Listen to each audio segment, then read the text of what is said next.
Pinocchio's pained expressions here hint at the kind of frolics from up Pompeii that have been immortalised on these BBC videos, to be found lurking in a shop somewhere near you. Fly Air Scotia. Experience a world of crimpling slacks and tartan ties. Morning, Uruha. Morning, Chekhov. Morning, Captain Duff. Scotty tells me there are some Klingons approaching us. With in-flight entertainment guaranteed. Can I be blunt? And I can be Philby. And I can be Burgess. Oh, dearie me. Shut up! The High Life, Friday 6th of January on BBC Two. The High Life! Now on BBC One, it's time for another adventure in space and time with Lee McMenemy, David Cummings and Cameron Phillips in The Polis Box.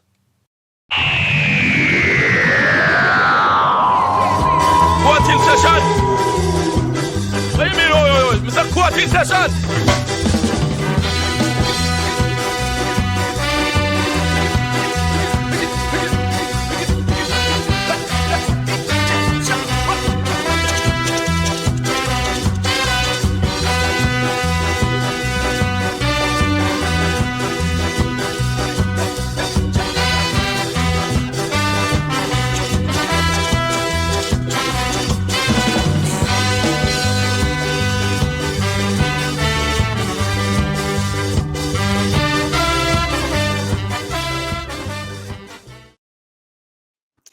Ladies and gentlemen, boys and girls, welcome to the Doctor Who YouTube channel that asks, apart from forming an alliance with local tribes, aiding a time traveller and driving an interdimensional monster back into the void, what have the Romans ever done for us?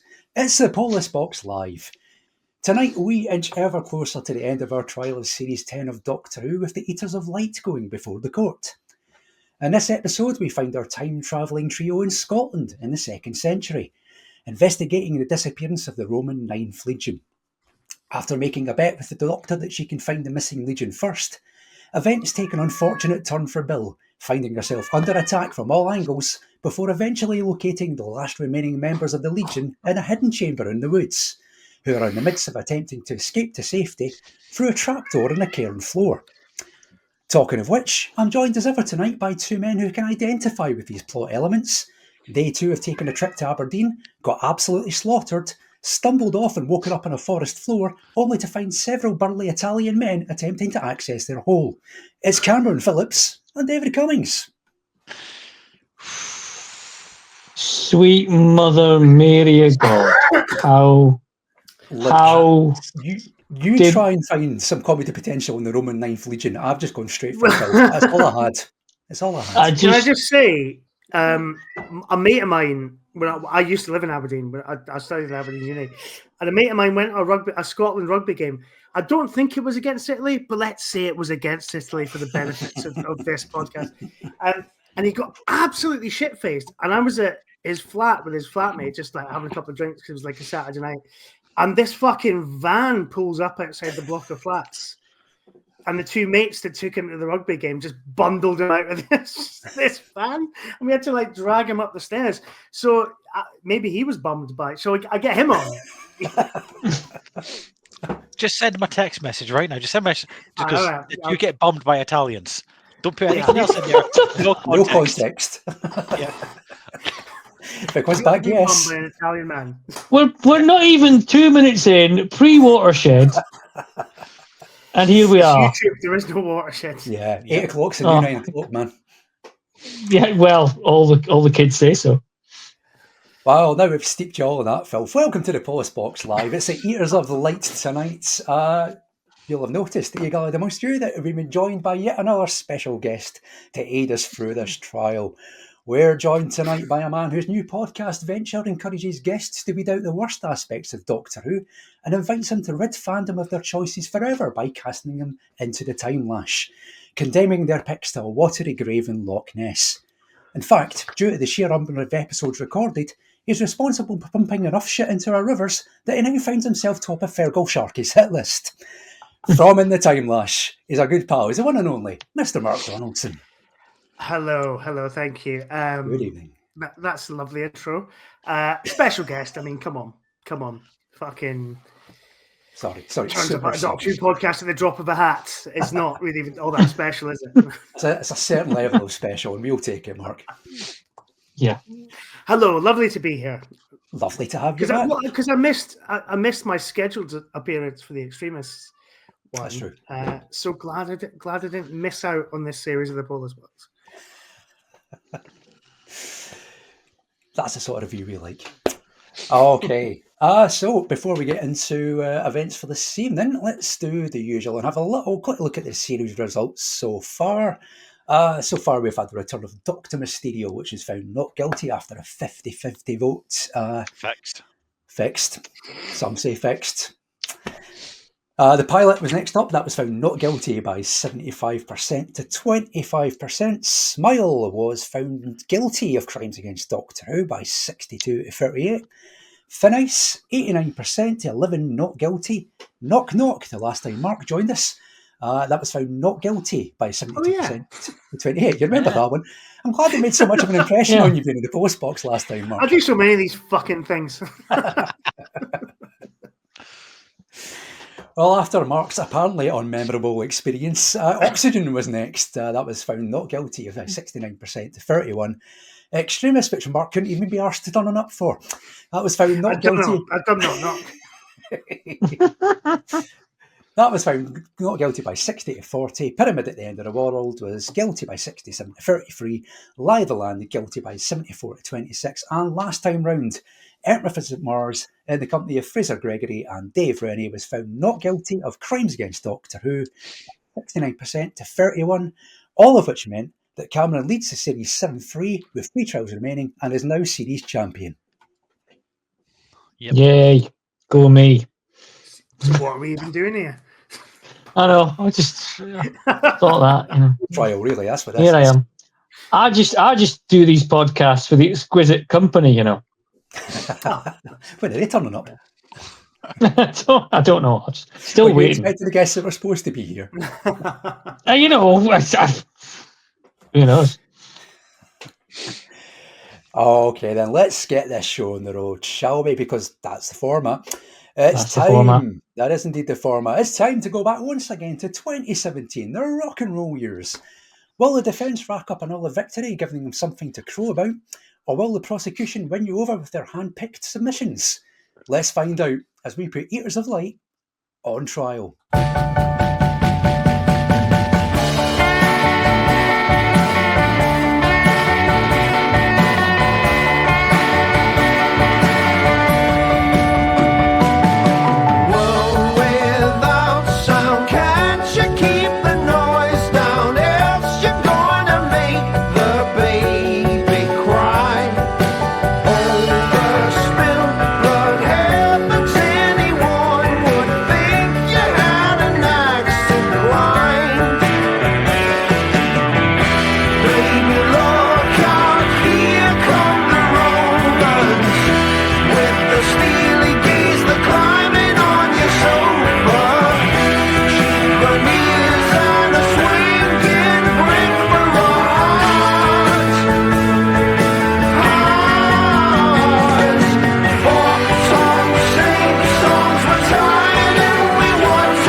Sat upon a wall, 3 crows sat upon a wall on a cold and frosty morning. The Eaters of Light was written by Rona Munro, directed by Charles Palmer, and produced by Nicky Wilson, with music by Murray Gold. It starred Peter Capaldi as the Doctor, Pearl Mackie as Bill, and Matt Lucas as Nardole, with Michelle Gomez as Missy, Rebecca Benson as Carr, Daniel Kiter as Ban, Brian Vernal as Lucius, Rowan Ned as Simon, Ben Hunter as Frasius, Sam Adewimni as Vitus, Billy Matthews as Cornelius, Aaron Fergara as Marcus, Jocelyn Brassington as Judy, and Lewis McGowan as Brother. It was broadcast on Saturday the 17th of June 2017, and the viewing figures were 4.7 million overall, including all the iPlayer stats and what have you. So there we go. Those are the facts and figures behind the Eaters of Light. It's time to call this court to session. This court is now in session.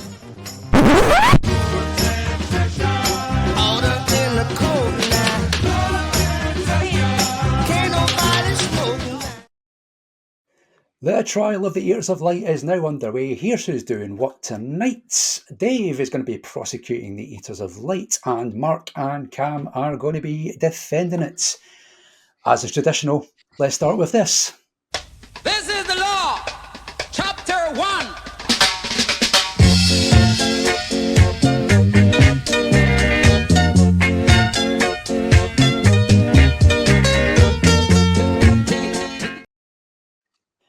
Once again, we've thrown open the doors to our public gallery to invite you, the viewers, to come and give your evidence on the Eaters of Light tonight.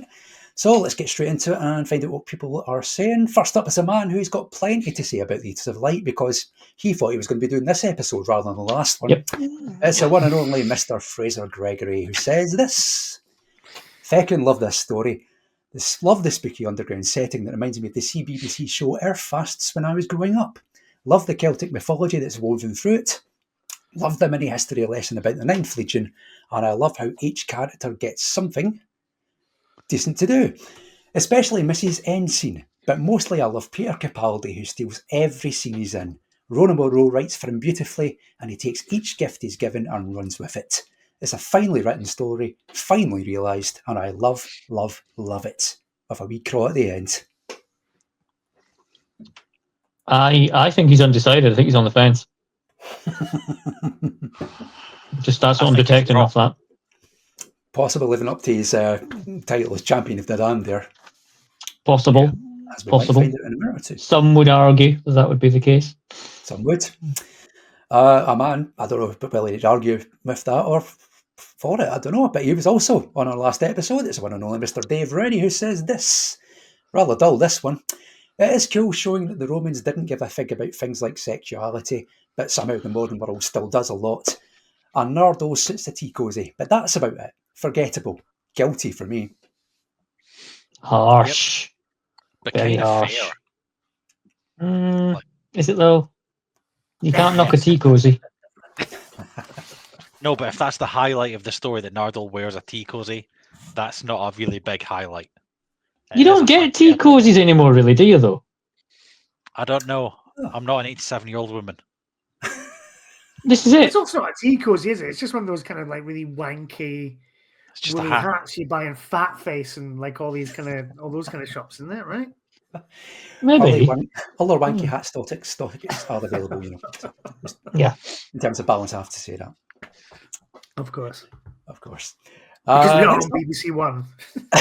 That's true, yeah. Impartial. That's what we have to be. Other wank hats are available. Yes. You can make your own wank hat at home by sending in a self-addressed envelope too. Just make a little wank hat out of a tube of toilet roll and some sticky back plastic. I mean, wank hat is the episode title at this stage, right? That's at this stage, yeah. We've said it until so something much. better comes along. Yes. I don't know whether this man owns a wank cat. I've never asked him, but let's find out what he thinks of the Eaters of Light. It's the one and only Mr. Daniel Ronsley, the voice of our balls, who says the big Rona Munro return we were all waiting for. Lucius and Carr characterised as two sides of the same tragic coin. Bill's daring escape from the monster by leaping into a raging river.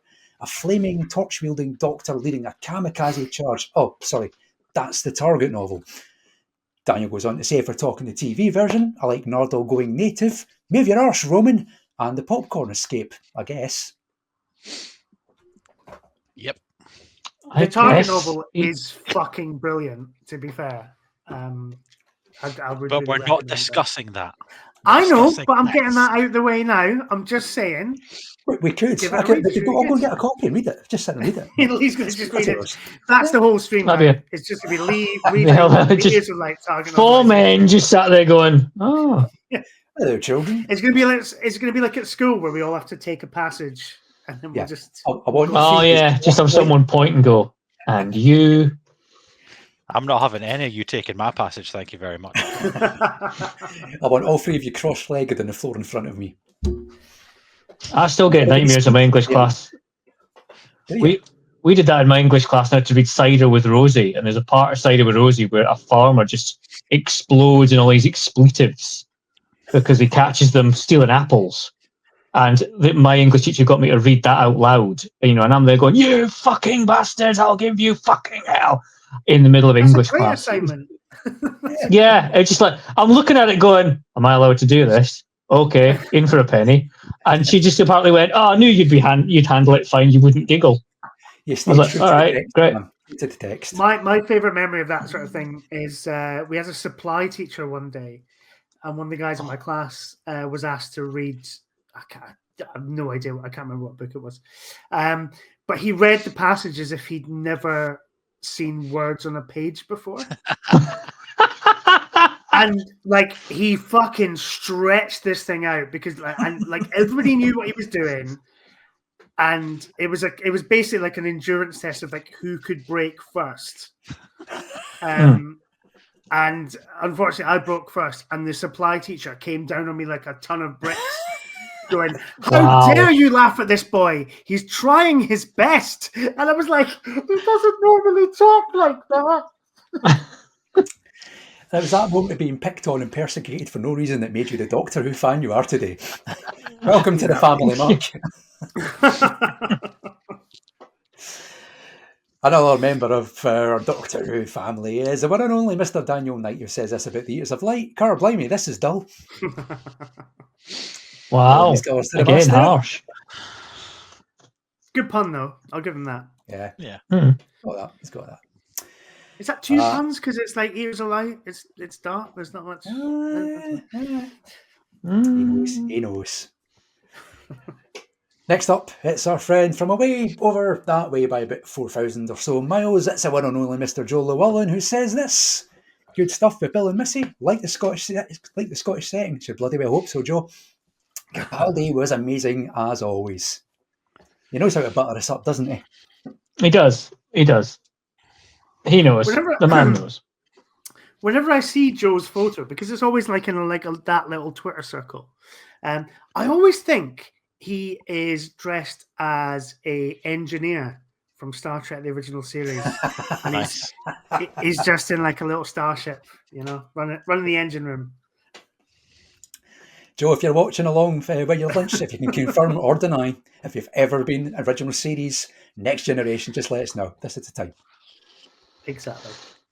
Star Trek chat. I know he's served, but has he served in Starfleet or just the bog standard armed forces? I don't know.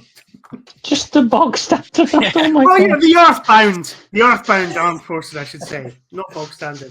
Yeah, we're not even like the bog standard stuff. But help for heroes, thank you for your service, all that. That simple stuff like the Marines, Yeah. Ladies and gentlemen, Mark Donaldson belittling a man who served his country. Next up. I take back everything I said. Too late. Can't hear even the furious sound of backpedaling, Mark. Next up, Herald of Creation has this to say about the Years of Light. This one really benefited from a rewatch and Rona Munro's excellent adaptation, which we're not talking about. But it is really Can't good. talk about the book. Okay, next up it's Paul Quinn, and can you guess which side he's going to come down on this one? If you were to stake your life in it, just offer up a guess. Ooh, it's hard to say. He's such a hard man to read, isn't he? Let's find out. Paul Quinn says, more like eaters of shite. Yep. Oh, my word. Accurate comment. Harsh. Captain Positivity has struck again. It burns. Good Lord. Final bit of your evidence tonight comes from Gareth Bowley, who says this. This story sits at the back end of the series where creatures are locked in another realm, breaking through and hunting on Earth. Then the Master appears stroking his pussy. And wait, no, hang on, that's survival. Don't really remember much about Eaters of Light. I see what he did there. Yeah. I see. Annoyingly, I saw Gareth's comment before I rewatched that for this. And I was like, yeah, there is actually quite a lot of parallels with survival, isn't there? I could have really added to the whole survival theme, but you probably heard the cat shouting as I was trying to do my intro Yes, earlier on. we did.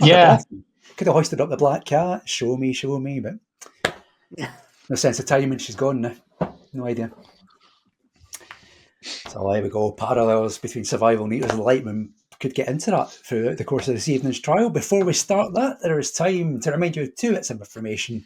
You can get in touch with us and give us your thoughts on the Eaters of Light. All you have to do is send us a comment in the live chat box on YouTube, and we can put them up on screen as and when they come in. And also, voting is now open, so based on the arguments put forward by Cameron, Dave, and Mark Fake Dave Donaldson tonight, you get to decide whether Eaters of Light is guilty or not guilty of crimes against Doctor Who. The final decision is yours, and we will reveal the result at the end of tonight's live show. Right then, let's get into things properly. Let's start the trial. As always, guests go first. So, Mark, do you want to give us your first point in defence of the Eaters of Light, please? Go on, then. Go on. Shall I just get this out of the way first? Scotland. Yes! Right. Case closed. Good night. See you later. No, I think I constantly find it strange that Doctor Who doesn't spend more time in Scotland. You know, it's such a, you know, what have we got? We've got the Highlanders, we've got Terror of the Zygons, we've got Bad Tooth Wolf. and Claw. Tooth and Claw, that's the one. It's got a Bad Wolf in it, but it's not bad. It's Yeah, not but it's not called Bad Wolf. Yeah. And this, is that it? Is there like other ones that I'm forgetting? I feel like there's like the big 4. You mentioned there's maybe ones where like, yeah. There's maybe one. Well, I suppose Timelash, because there's the elements, the Loch Ness stuff. But in terms of like a properly beginning to end, although I suppose I say that Terror of the Zygons buggers off to London, in part 4, but you know what I mean. It's mostly in Scotland.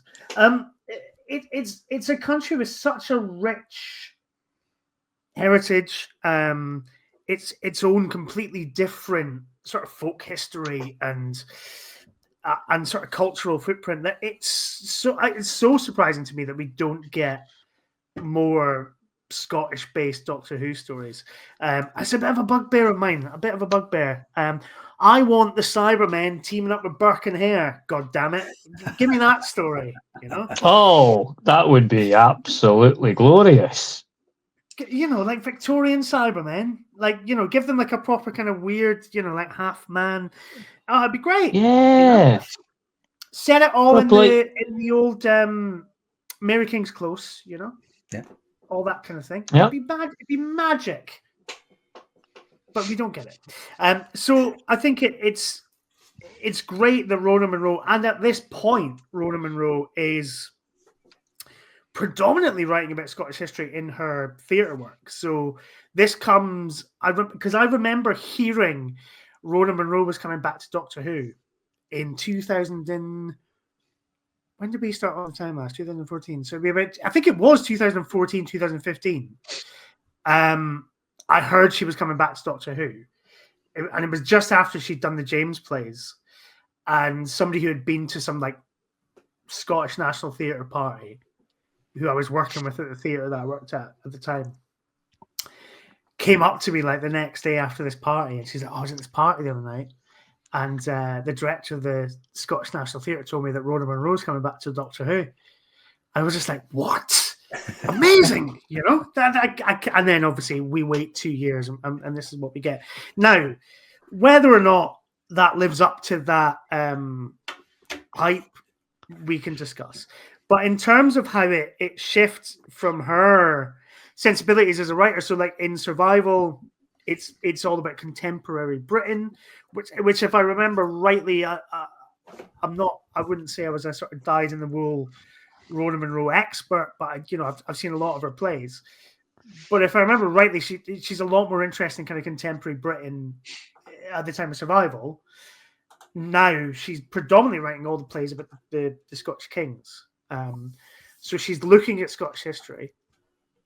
she's offered to come back to Doctor Who, and she combines Scottish kind of Scottish folk history with the sort of Roman Legion of the Ninth thing, because I guess maybe that's a bit more broad, a bit more appealing to a sort of Saturday night BBC One audience. And we get this Doctor Who story, which, yes, it does a lot of the same things Survival does. Yes, it's maybe a bit disposable Doctor Who, but I think what it does brilliantly is there's no dodgy Scottish accents here. There's actual prop, and I researched this. Dave's giving me a look there. Yeah, Dave's expression tells otherwise. All the Scottish people, all the main Scottish people, as far as I can tell, I'm a bit unsure about the two kids at the very start. I can't, because they were just kids, and I don't think they've continued to act. They're a bit Morningside, aren't they? So I'm not sure exactly about those two. But everybody else, the kind of named Scottish characters, are played by Scottish actors. Even the main Roman is played by a Scottish actor. So there's a degree of, well, let's do this properly. Let's not just get a bunch of English, acting students to kind of come and go, oh, hello, I'm from Scotland, and we killed the Romans, and I all that stuff. So we don't get that. And we get this really evocative, and yes, it's all shot in Wales, and it's all and all that kind of thing. But I do think there's a really evocative kind of portrayal of Scotland at that point. That kind of, I love that line of and I think Capaldi really responds to all this really well. I love his delivery of that line of it's Scotland. It's supposed to be damp. That's brilliant. I love the fury in his eyes when Nardole makes that joke about Death by Scotland. It's a proper you fucking anyway. And and let's face it, the Doctor's not above making kind of jokes in sort of dark situations, but not about Scotland. Come on, check yourself. So I love all that stuff. I think Capaldi really responds to it really well. I just think, now, heading Dave off at the pass here, my one criticism is that I think I did a convention panel recently with Dominic Glynn, who composed a lot of the music for the 80s Doctor Who, and he was saying he finds it quite disappointing that modern Doctor Who, it's just Murray Gold or it's just Segun Akinola. There's not a kind of rolling sort of cast of composers and stuff like that. Yeah. And I do think you feel that here. I think the music in this feels very artificial. It doesn't feel like proper sort of Scottish strings and pipes and all that kind of thing. And that's a shame. It does feel really inauthentic. But actually, I think this is a really magical folktale that has a kind of touch of authenticity about it. And it's a location that we don't get all that often in Doctor Who. And we should. I mean, for God's sake, the Marvel Cinematic Universe have been to Edinburgh. Why hasn't Doctor Who? They're only down the fucking roads. On that subject, Daniel Ronsley has pulled the rabbit out the hat and found the one we were struggling to find ourselves. Wasn't under the lake before the flood set in Scotland. Oh, was it? Yes, I think it's right. Aberdeenshire, wasn't it? Yeah. Yeah, it was. Yeah, they've got that staging village. Yes, of course. Yeah. Well done, Daniel. I think because it's mostly set underwater, I completely bypassed that in my brain. But yeah. But yes, so that's my first point. Scotland, isn't it fucking Scots? Wahey! All that bullshit. Go on then, Dave. Argue against your own country. Yeah, what's wrong, Dave? Do you hate Scotland? Do you fucking hate your own country? Yes, to an extent, you're right. It's really nice that they've set it in Scotland. The problem is, as you also mentioned, they filmed it in fucking Wales. When you say it's the Highlands of Scotland, I'd expect high lands, big hills. not whatever they've got in Wales that's close to Cardiff. I want actual big hills that looks like it'd be a pain in the arse to walk up. Because then you get more of a sense of how far away from everything they are. Yeah. Instead, we get gentle rolling hills. We go, oh, it's really rough out here, and it doesn't look rough. And there's a point for the prosecution that you've aided me to launch straight into. Yes, all of these actors are Scottish. The problem for me is that it's hard because I don't want to have a go at young actors. But they are shite. But you're going to. You looked them up, and yes, you saw they're all from Scotland, and they all went to acting schools. And in every scene, they're saying, "But look at what the Romans have done to us. Will nobody save us?" And it's like, stop fucking acting so much, because you're ruining it. They're all trying to do the messy school of acting without the messy talent. And every scene where they're speaking, the best where Nardole does a Scottish accent, he sounds as Scottish as they do, because they all sound like they're trying to be Scottish instead of just being Scottish. Like, hang on. Also, because Matt Lucas, you know, he can do accents. He can do English, Welsh, Scottish, Thai for some reason, Indian, Jamaican, all the Caribbean countries. Yeah, everyone represented. Yeah, he's a chameleon. He's a chameleon. Yeah, he's certainly not a comedian. But yeah, as you say, it's great to have something set in Scotland, except it wasn't in Scotland. And even though the actors are all Scottish, they felt like they were being Scottish instead of it feeling natural. Disbelief, Dave. And I know, because we're watching fucking science fiction fantasy, so suspend your disbelief. But it's really hard. Terror of the Zygons wasn't filmed in Scotland, you know, and everybody fucking loves that. As a proud Scotsman who loves my country, I'd really like them to actually show it. And they literally didn't show Scotland in this, they showed Wales. And the actors were not great. And it's fine, it's Doctor Who, it's got a history of like professionally, properly trained actors acting their socks off deliberately. But it's not 80s Doctor Who anymore, they don't need to do that. This was almost them channeling the 80s Doctor Who stuff and the 70s Doctor Who stuff, where they go, "We must act, for we are all stage trained." And it just felt too much for me. For a lot of it. It's hard to believe that these poor Scottish villagers can suddenly do these great speeches about what the Romans have done to us, and they're pillaging and they're raping and they've murdered entire families and they only bring destruction. How are they meant to sound like children? Because none of them sound like children. And it just, I didn't like the Scottishness of it because it didn't feel authentic. And no, before anyone says that I wasn't alive back then, I don't know what authentic Scotland was. I mean, I wasn't going to say that, but... But it just... You see the guys in the Roman uniforms, think that's a Roman legion. You see somebody with squirrels on their, like squirrely bits on their face, you go, all right, that's a generic tribes person from olden times. And then they come out with these really weird, overly Scottish but overly enunciated accents, and it just didn't feel right to me. And yes, I am suggesting we boycott all Who, Gareth, since he had a comment there. We boycott everything that's not set and filmed in Cardiff. Yeah, here's Gareth's comment. Is Dave suggesting boycotting all Who because it don't have stories set and filmed in Cardiff? Makes Doctor Who marathon short, I suppose. Hooray for Boomtown.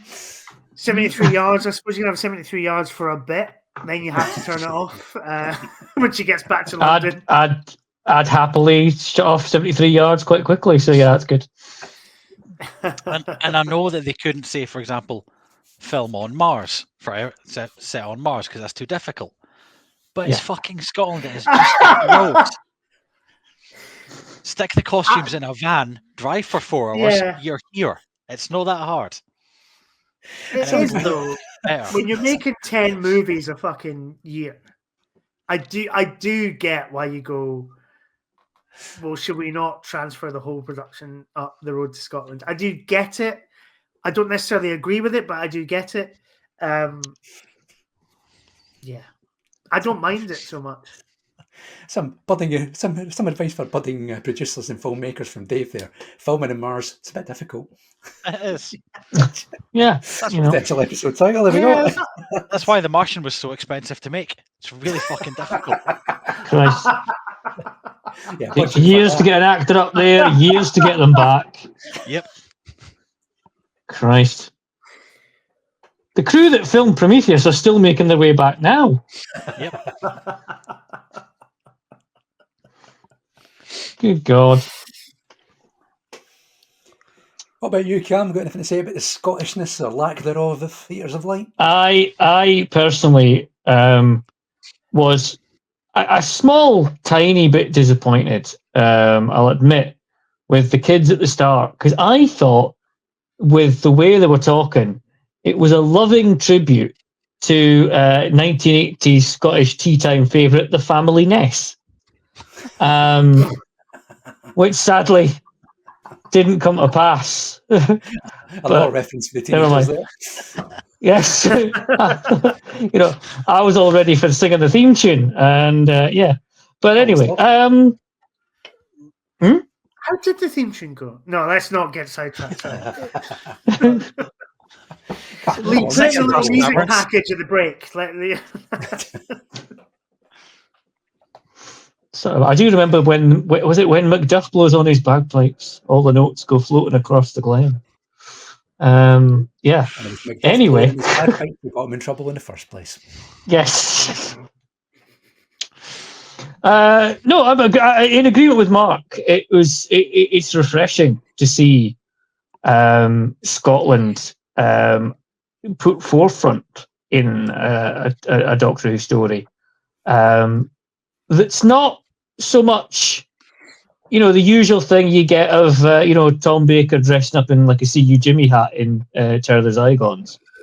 It's not like a kind of overly done touristy Scotland. It's a historic representation of Scotland at the time. It's Scotland as a kind of forming nation.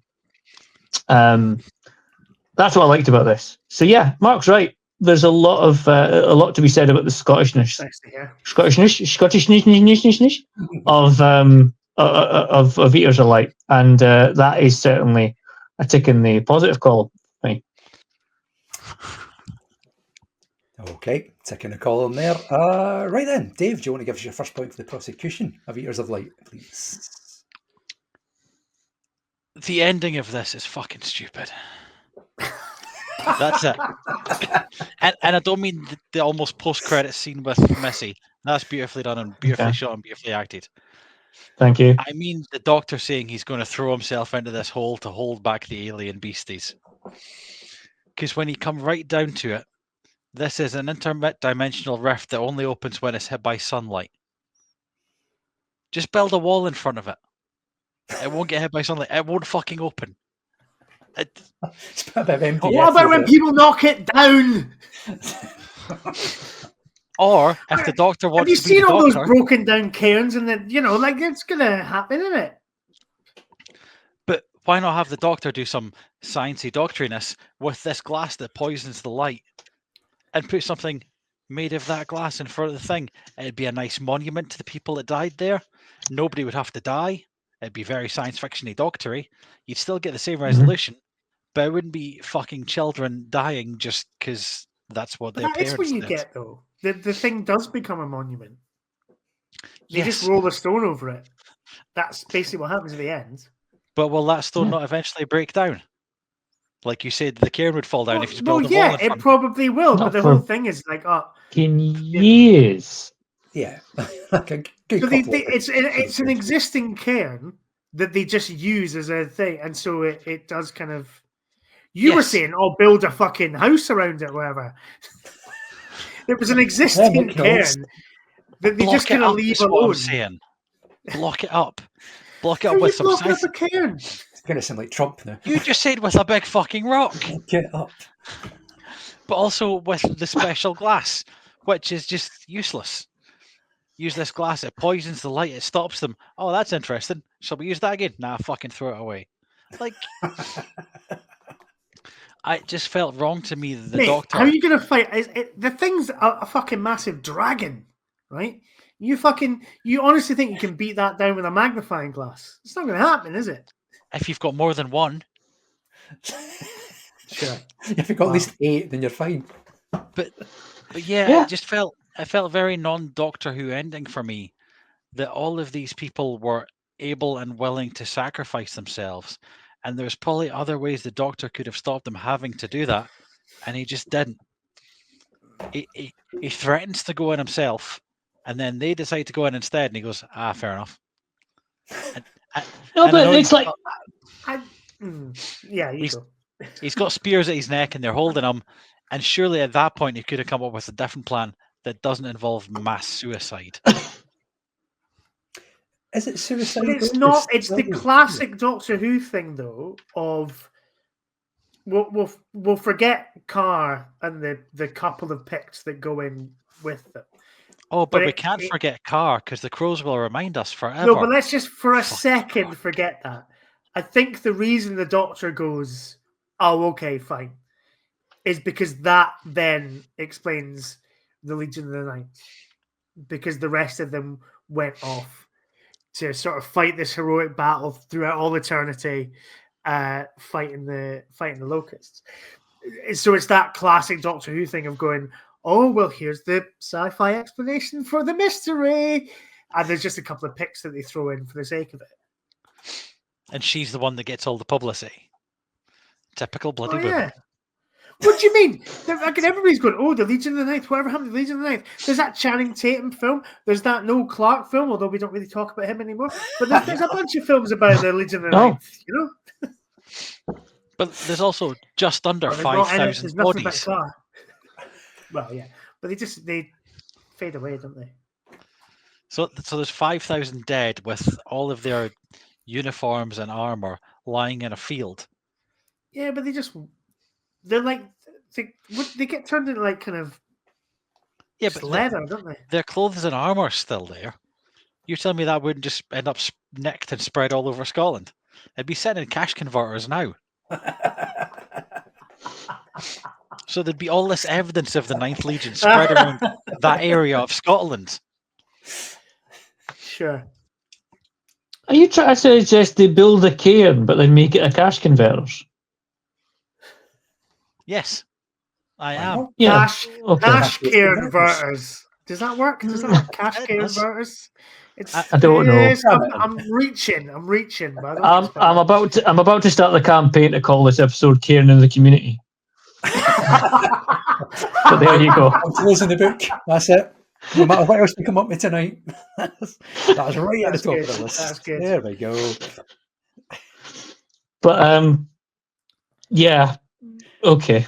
If I'm going to make one point along this line, it did go with one of mine here. I was trying to think of other examples of it. There's probably plenty, but nothing came to my mind.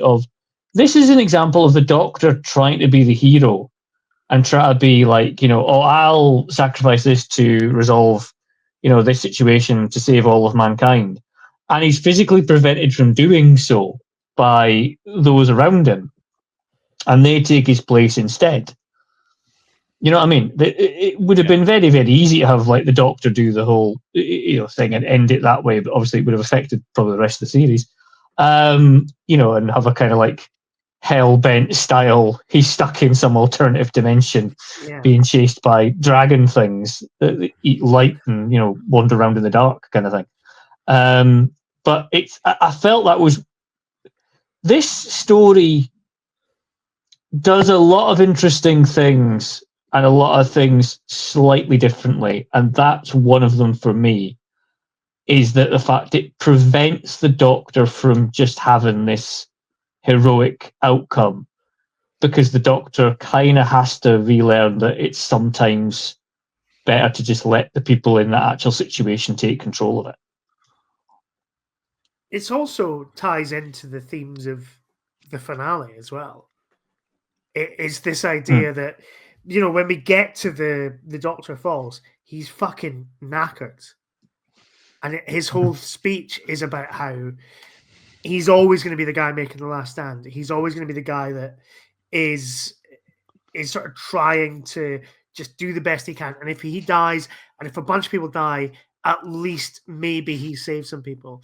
And I think this really, in a way that a lot of these kind of throwaway pre-season finale episodes don't necessarily do.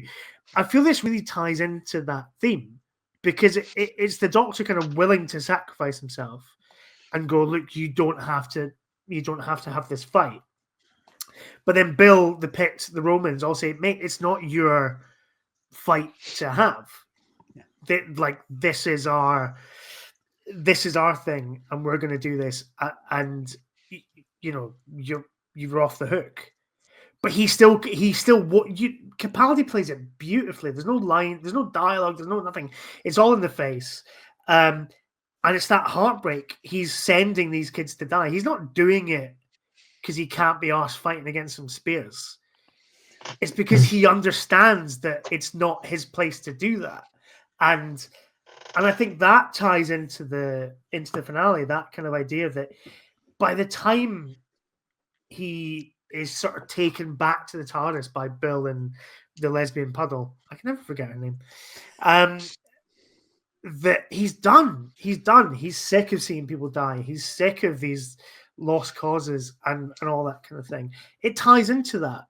It's just another one of these battles that he can't save everybody.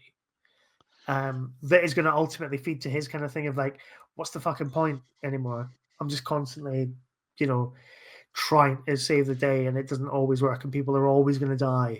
I think a lot of people kind of missed that at the time because obviously they don't know what's going to happen in the finale. But I think once you've seen the whole of season 10 and you go back to Eaters of Light, you do really pick up on there's some really lovely thematic links and stuff like that there. In the Monk trilogy, towards the middle, where he is about to die, blind, alone, trapped in a room, he's willing to die. He's accepting that he's got to die to save the world, and then Bill steps in. For a bullshit fucking reason, though. Yes, obviously. Oh, what? They're going to put Braille on that dial? Anyway, that's a whole... Yeah, I think I raised that as a point, but it doesn't fucking matter. It's not lost anyway. But yeah, it is a recurring theme to an extent that the Doctor is willing to sacrifice himself, and then somebody else goes, no. So I think you're right. At this point, he is tired and possibly looking for a heroic but relatively easy way out because he just wants it to be done. It works with Capaldi's Doctor as well because we've seen him spend 4.5 billion years in that fucking confession dial the year before. We know this is the Doctor that would actually probably sign on to do that. We don't know how long he's committed to being in that university. It's a fair few decades, possibly a century. Nobody really knows how long he's been there. Yes. This is a Doctor who's willing to kind of put down roots and stand guard. So it all kind of fits. And, you do kind of feel that, of course, this is the guy that's going to go, oh, I'll go in the portal. It's fine. I can handle this. And I think the first time I watched this, I was like, well, first of all, he's probably not going to do that. But then second of all, if he does do that, I guess the end of this episode is Bill and Nardole spend fucking ages going back to that little Scottish cairn in the present day that we saw at the start of the episodes. And then eventually he emerges and he's vanquished all the foes and that's the end of it.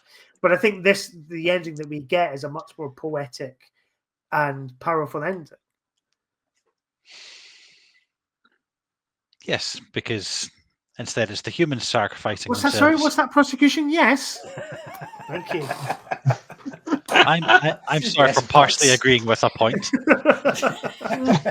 Not guilty. Good night. But yeah, it's a human sacrificing themselves at the end, which is fine because it's what happens most of the time. Because it's never the Doctor that actually does it. Because we know it can't be the Doctor that does it. We've had that. We've had that since 2005, haven't we? Yes, exactly. That's my point. We've had that since 2005. Thanks, Mark. Damn. You agree with fun. He agrees with fun. Balances out. Fair's fair. Okay, the viewers have really been getting on board with the whole Scottish theme tonight. Gareth Bowley says Russ Abbott and Zygons, that's a must-see. Oh, yeah. Oh, yeah. To see you, Jimmy Hart. Man, can you imagine? Yep. Yeah. And Daniel Ronsley has said, we're talking rocks and poisoning glass. Is this a live stream remake of Trainspotting? Careful. I was very careful which video I put on at the start of this show, so you know, just to be. Oh, it's such a perfect day. Okay, before we inject some skag and sink into our carpets, Cam, let's have a point for the defence of the Years of Light, please. Okay. Correct me if I am wrong, but I don't remember in 2017 this episode being accused of, and I use this word in the loosely sense, woke. When they, because this. Oh, obviously we have the scene in this with Bill, who admits her sexuality to the Roman Legion, who seems. I'm sorry. She admits her sexuality. You said it's something to be guilty of. She discusses it with the Romans. This she just tells them she's a lesbian. This is a bit that's going to get clipped and get you a guest spot on Type 40. I'm just saying. Oh no. Wait, no, she tells them she's a lesbian. And they don't seem fazed by this. And it would have been probably very, very tempting to write the Roman legions as these sort of like tough macho guys who would be like, what is this strange modern thing? But whereas it's like they would kind of go, oh yeah, it's all right, yeah. Cornelius over there, he likes blokes, so yeah, it's fine. And I just thought it was quite, it was quite a refreshing thing to do. Again, it's another one on the list of things this episode does differently, and I think it comes across quite well in this. But this was obviously done sort of pre the stupid sort of everything's woke if it acknowledges anyone else other than white straight folk. So TV shows that we get at the minute. So yeah, I'll put that forward as a point for the defence in the fact that scene is beautifully done. It's also quite historically accurate because the Romans didn't have the sexual hang-ups that many people in many cultures do now. But not many people are aware of that, and not many people kind of take that on board. Yes, and I think a lot of people would have been expecting. Sorry, Mark. Yeah, definitely. No, it's fine. Because I think the really good, the interesting point about that's being made there by Rona Munro is that history isn't like a, people kind of see history as this kind of sort of like literal kind of progression for that. Oh, we're learning more about sexuality, and we're and actually that's not the case. Like ancient Greece, ancient Rome, like everybody was way more like fluid with their kind of sexual proclivities and their sexual orientation. Like, and actually what happens is that there's ebbs and flows in history. Things come in that we kind of quash, and we sort of try and put down those people that don't necessarily fit the norms of whatever society is in power at that point. So I think there's like something really interesting in Bill sort of feeling this kind of, and I don't think it's something we've seen in Doctor Who before. And that's what I really love about this. And I know it's like Rona Munro was like specifically kind of trying to address that, because I remember she was saying that obviously when she wrote Survival, there's that whole lesbian subtext. But then when she gets brought in to write Years of Light, it's like, oh, you got a lesbian companion. And she's like, right, okay.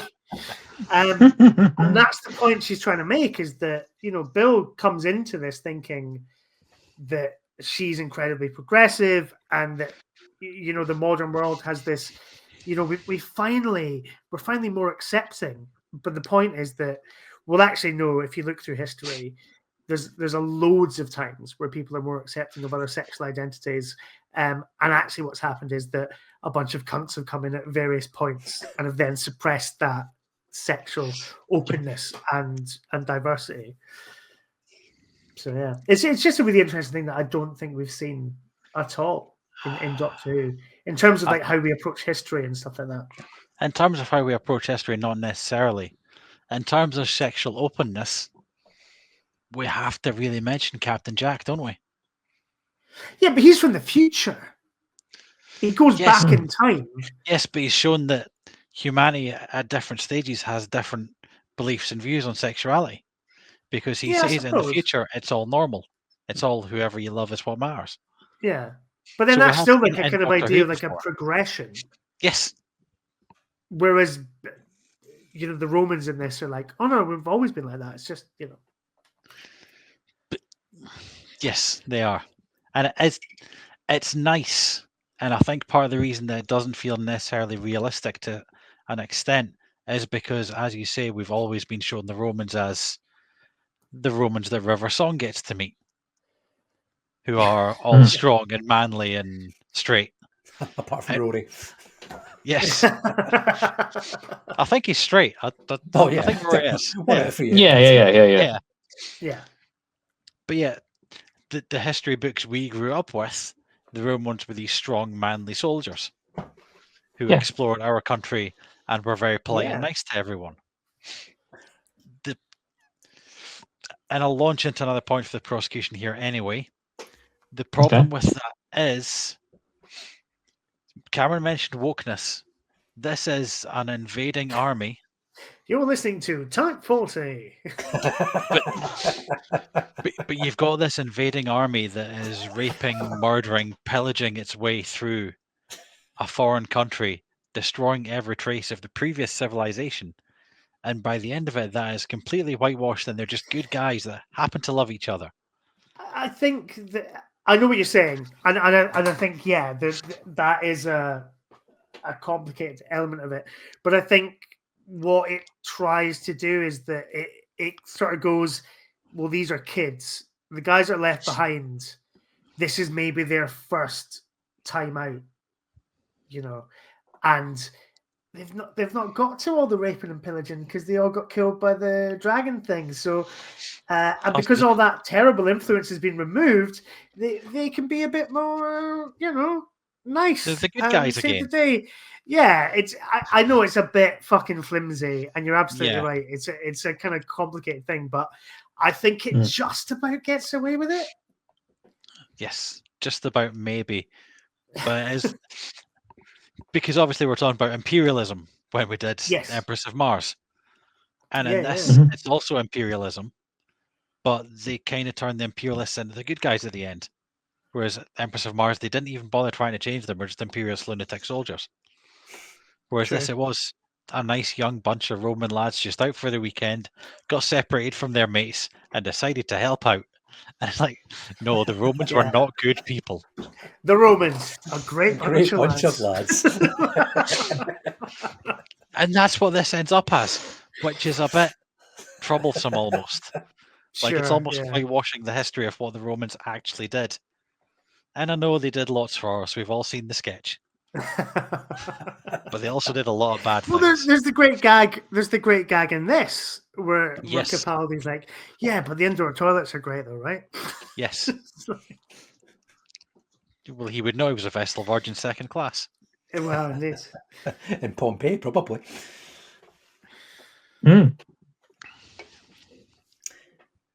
Okay, we've got any more on that particular points?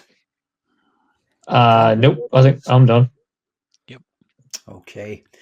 Well, we're coming just up to the hour mark anyway, so shall we have a few minutes break before we carry on with the rest of the trial? Thank God for that, because if we didn't have a break, I would have done a Richie, and I would have burned through all my points, and we would have not had anywhere to go. So yes, let's have a break. Okay, we'll be back in 45 minutes to allow Mark to watch the episode again and grab some more points for the defence of the Eaters of Light. Before we go, I mean, a man who is dedicated to the cause is Mr. Joe Llewellyn. Hi, a cross-country race with my son. Really bad signal. Not guilty for reasons of Capaldi awesomeness. Joe, your son finished 5.5 hours ago. He's back at the house. You missed him. He's back home. Yep. Hang on. Is Joe running with his son? So he's kind of like watching it. Like he's on the cross-country race, just kind of watching the thing on his phone. I don't think he'd be holding it in portrait mode. He's got to go landscape for that. Yeah.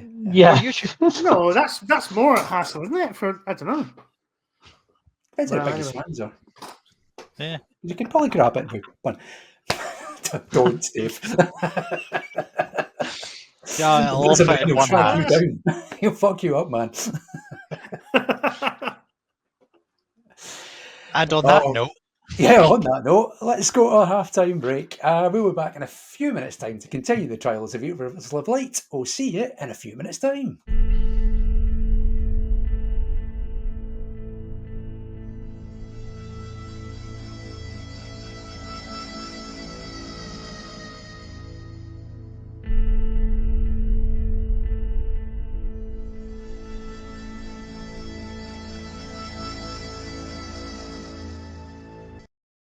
And we're back for the second half of the trial of Eaters of Light on the Polis Box Live. Having noticed that Mark's wearing a tartan shirt, especially for the podcast this evening, I felt I had to join in. So I've had a wee Beyonce style costume change at half time. There's your wee lion rampant right there. Nice. There we go. Getting into the spirit of it. No, it's literally just that I don't want to put the central heating on, so I'll just put this tartan overshirt on. That's being cheap, being Scottish. I'm that Scottish, yeah. Exactly. There we go. We're running with this theme tonight. Well, I've had a little look at the poll while we were on our wee half-time break there. I'd like to say it's close, but I can't because it's very, very, very, very close. It is currently 50-50 at the moment. Oh. Yeah. Oh. So if you have not already done so, get to the little link at the bottom of the screen or go to @the Post Box on Twitter, cast your vote. Decide whether Eaters Light is guilty or not guilty of crimes against Doctor Who. Save me for having to write a hastily prepared judge's verdict, which I've not done tonight. So it's that close, and you've just invoked Beyonce. I mean, this is Kamala Harris all over again, isn't it? This is. I'm going to leave in 5 minutes. Taylor Swift's going to come in and do the rest of the podcast. Oh well, never mind that. Wouldn't that be something? Right then, let's crack on with the rest of the trial then. Mark, let's have another point for the defence of Eaters of Light from you, please. Let's hope I figured one out in the break. Yes, I have. So I think I think a lot of people's opinion of Eaters of Light, because here's the thing, right? We talk about on the Polis Box, is it guilty or not of crimes against Doctor Who? That's quite a big thing, you know. And I think generally the episodes that don't necessarily go through are just a bit disposable, a bit throwaway, just a bit kind of bland. People don't want them when they want the really strong episodes in the official canon of Doctor Who.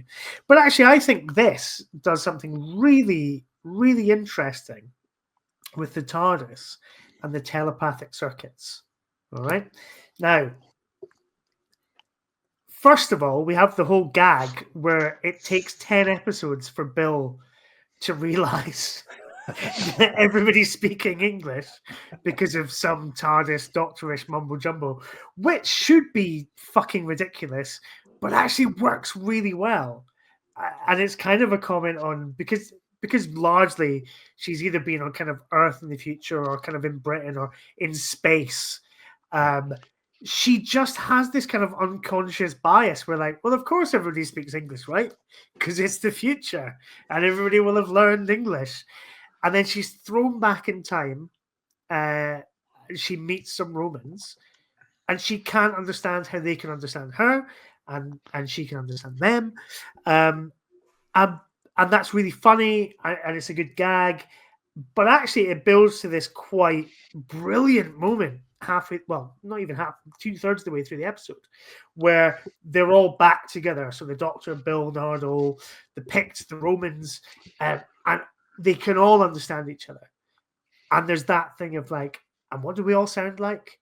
A bunch of kids. And it's this idea that the TARDIS telepathic circuits, because they translate all languages, they can break down those barriers and sort of lay the groundwork for like a proper conversation about what either side wants.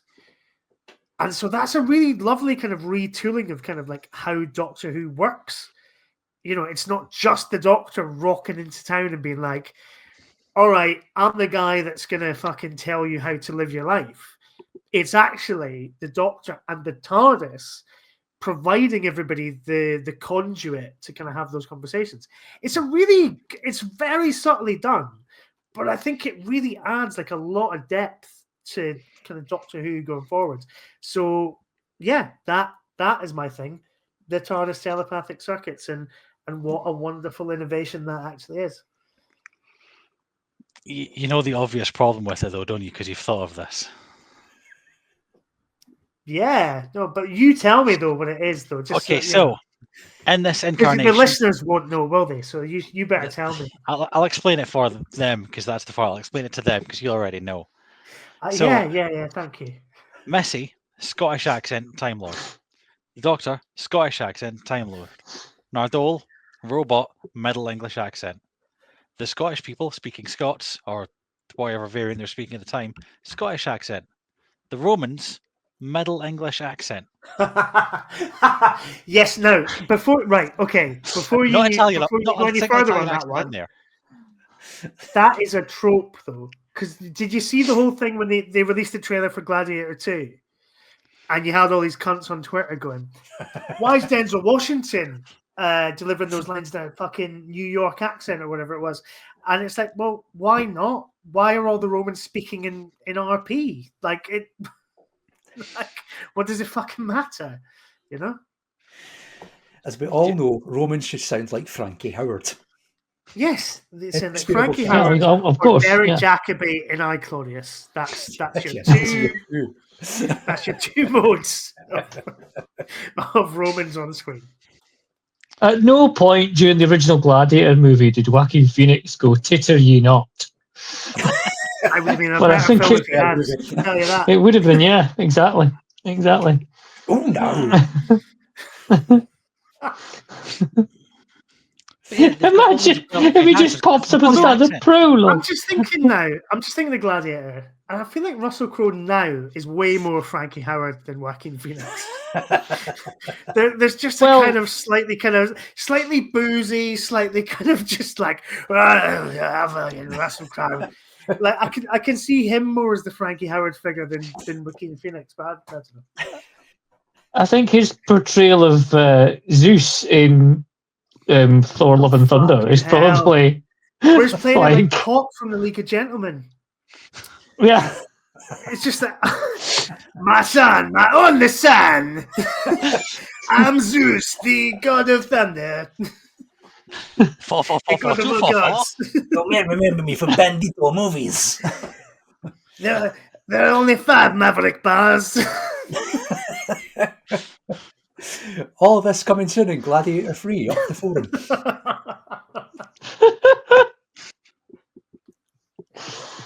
Oh dear God. My son. I love the fact that no one outside the UK is going to understand what the fuck we're meaning by Pompey. Pompey and League of Gentlemen. And League of Gentlemen. And we've done, and I've referenced the fucking Family Nest this evening. That's the format. That is the format. That is the format. It always has been. It always will be. Gareth Bow has been in touch to say, my name's Maximus Batarian, missus. Daniel Ronsley says, no joke, my sister worked in costuming extras in Gladiator 2. Nice. There you go. Whoa, nice.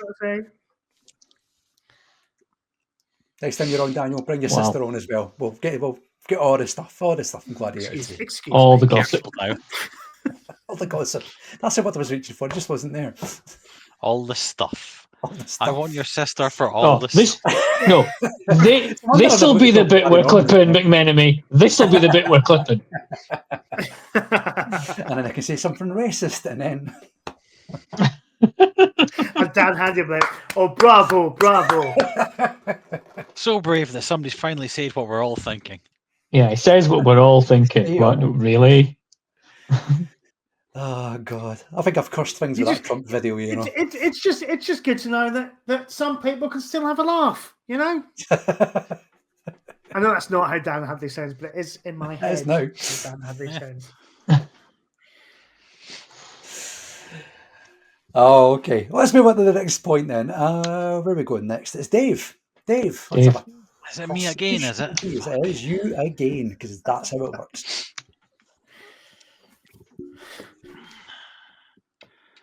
I know that we usually, especially me, say, no, we can't talk about any other stories. We're talking about this one. And I know that I specifically You can shouted talk about that the at Mark target earlier. novelization of this is really good. No. What I'm going to talk about is this series as a whole. Because it's badly organized and badly plotted and laid out. You look at this story, and what have we got in this story? It's basically a base under siege story where they run about in caves, and eventually somebody makes a sacrifice at the end to save everyone else. What happened in the last story? Oh yeah, it was a base under siege where they run about in caves. It's the same fucking story as last week. And But yeah, that's not the story's fault, though. That's like the which is why production I say team's fault it's of like the where they series schedule problem. things. Yes. This should have been given more separation from Empress of Mars. I know they made their own problems when they put a 3-parter in the middle and they plan a 2-parter at the end. It's really hard to work out how to separate the other stories, but they've still managed to put 2 really similar stories right next to each other. Yeah. Which is, as I say, an issue with the series, not necessarily with this. But since it's a problem with the series, and it's this episode being placed second that's caused the problem, that makes this one guilty, because this is the one that's caused the problem because of the scheduling. It's not necessarily a problem with this story itself, it's a problem with where this story exists in the series. And I think it's the pacing and layer of the series that's a fault, but it's this episode that shows the problem. Yeah, but it's not though, is it? It's that's a problem fair with point, Mark. I know, but it is a problem with the scheduling. You're absolutely right. I completely agree with you. But I don't feel that that's like something to beat this story with, because like I was thinking when you were talking there, I was like, right, well, how would we split up Empress of Mars and Eaters of Light? And I think the logical thing is to maybe go, you have Eaters of Light first, maybe. So you have that on, like, so you've got the pilot, Smile, Thin Ice, Eaters of Light. And you kind of maybe just like tweak, you take the Missy bit out of it. So therefore it's like, it's just the Doctor of Bill. Yeah. You can take the Missy bit out and put that on another episode. You can put that on Empress of Mars, actually, so you don't have the big reveal where she saves the day. You have the big reveal, she saves the day, but then also she's been doing all this other stuff. I think that's what you do. You swap them around and you put Knock Knock, like maybe after the trilogy in the middle. So it's like Bill, after all of that stuff, is now trying to find a flat. And so you'd have Knock Knock and then Empress of Mars. Yeah, and then the finale. So Knock Knock, where it's like they're all stuck almost in a base under siege and they're running around in corridors. It's a house, though. I know. Yeah, I know. I get that. And that's the But problem. I feel that's the only way to do it, isn't it? I don't know. The problem is Oxygen. The problem is Oxygen and Moffat going, I'm going to tie that into this mid-season trilogy. Yes. If he just left that fucking story alone to do its own thing, but I think you could have been a bit more fluid in where those things go. Yeah, but and Oxygen was almost used just as a setup for the trilogy. Need to be fucking blind for that story. No. Well, he does, because, otherwise he can't see the buttons in the fucking room that he's locked in. There are other ways to put the Doctor at risk that Bill makes a deal with him. Anyway, I wasn't here. Yes.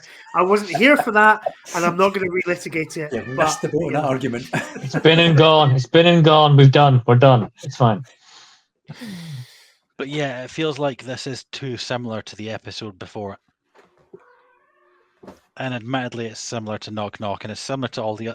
It's a bit similar to Smile. It's yet another base under fucking siege story, which there's quite a lot of in this That's series. true. There's a lot of kind of similar. Yeah, that's true. Actually, I never thought about that. Yeah, Oxygen, base under siege. Well, it's the most basic. It's the basiest under siegiest story of the year, isn't it? Yeah. Of the 12 episodes in this series, you take away the 3-part in the middle, you've got 9. You take away the 2-part at the end, you're down to 7, and then you've got 4 base under siege stories, Of which is varying just degrees, mental.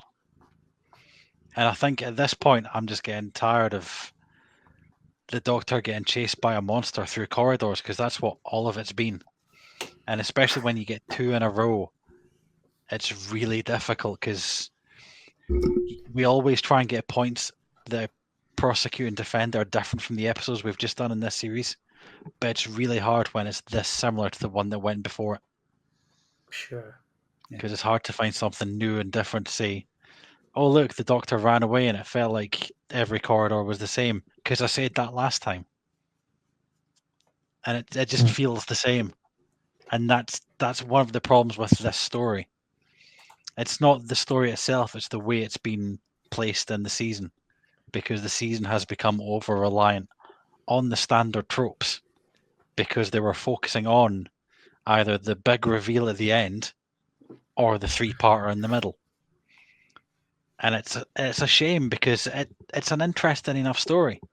It just feels like there wasn't enough focus on it because they knew what they were doing.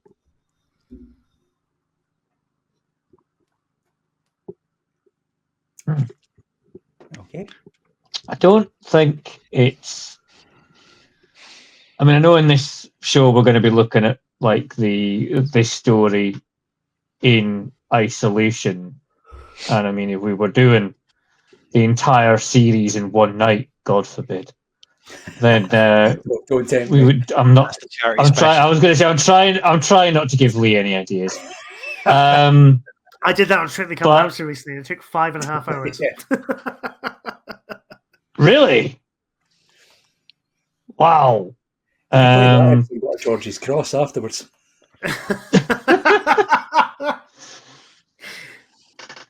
I don't think we've ever in the history of the Polis Box considered, apart from obviously when the stories like the Monk trilogy when they link into one another, the overall scheduling has never really come up at all. We've always really concentrated on that story as a standalone, and we're prosecuting or defending that segment of the series. So, if I get your point, I know it is somewhat of a kind of balls up in the overall running of the thing if we were commenting on that.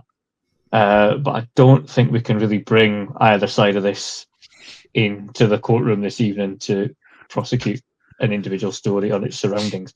It's not based on the company it keeps, essentially, is what I'm saying. I mean, I think this is down to the judge really to decide if. Well, he's already gone against me once this season because he's a bit of a prick, but that's fine. Well, that's a bold sent for somebody that might end in a 50-50 tonight, Dev. It might. Just past Cairn now. But you've already decided anyway. You just haven't written your speech. I haven't. I base it all on the arguments that are being put forward in the courtroom. You know this. Don't spoil the magic for other people, Dave. I'm not sure I'm not sure. Very simple to take on both of you. Once again, we've got another commissioning factory on the go in the comments tonight. Like we did last week, Gareth Boley says, Base Under Siege 2 featuring Steven Seagal. Yes. That's the second Doctor. Yeah. Oh, my goody, Anne. To which Steven Seagal getting his recorder out. Series 10, but Peter Capaldi regenerates into Steven Seagal in a live land instead of a fake out. Oh my god. But then develop a sequel, because Gareth always says fourth Base Under Siege baseball epic. Got it. Fourth Base Under Siege, the night with John Barrowman, that is. Or a teenage sex comedy. Yeah. Steven Seagal is fine because he's already got a costume and a kimono, and he will, of course, do all the action scenes sitting down. Yeah. Oh my god. Coming soon to a Blockbuster video near you. Okay. Right. Shall we go to the next point for the defence then, which is... I think beforehand you have to rule whether my point is admissible or not about it being based on the surroundings. Because I insulted you and you avoided it. Are we allowed to say it's guilty because of the scheduling? I think My difficulty here is that you are always the one that say we base it on this story and this story alone. But I think it's a valid enough point at where it sits in a series, because it still ties into this particular episode. So I'm going to allow it. I'm going to allow it on this occasion, Dave. Well.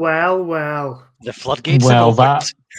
Yeah, I was going to say that sets an alarming precedent for the future, doesn't on it? this occasion, I will allow it. Oh, right, I see. Oh, but where? The next time it comes up, though. Interesting. Okay. All right, count myself a point for the defensive eaters of light there. To the fucking Supreme Court, man. Yeah. Oh, yeah, we'll let him off with it. It's fine.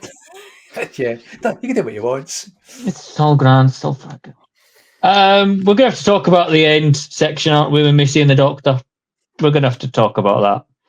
I don't think we have to. Well, you can leave the room if you want to.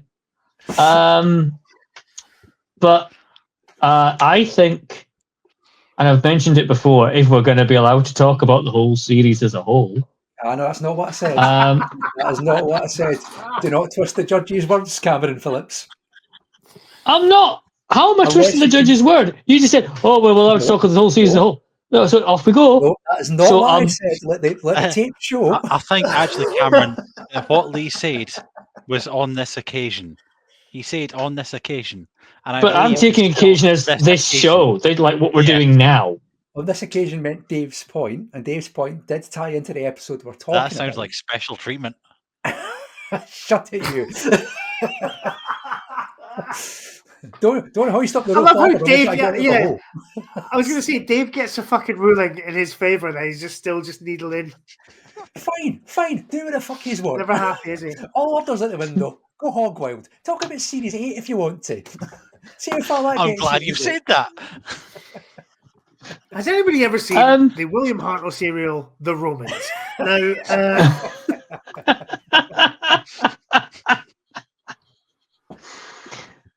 anyway, we'll decide whether it can stand afterwards. I'm just building up to, as the episodes we've spoken about so far, I think I have enjoyed greatly the ending scenes initially involving whoever's in the vault, but then obviously it was Missy. We found out a couple of episodes ago, and now she's out the vault, and she's actually technically part of the TARDIS crew, and there's a underlying story about whether she's turned good or not. But Michelle Gomez plays it in such a way that you don't know if that's true or not. And it's still like, historically, the Doctor's closest ally and biggest threat is now, out and about and in the TARDIS with him, part of the crew. We'll ignore the fact that Nardole seems to be surprised by this, even though it was him that sprung her out. We'll skim on by that,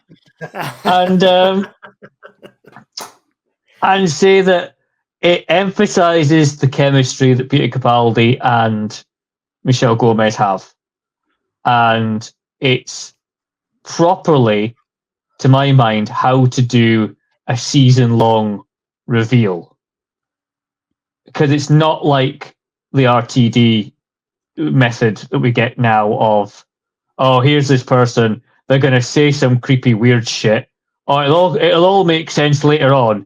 It still doesn't make fucking sense as we stand here now. Not looking at anyone but the Mrs. Flood.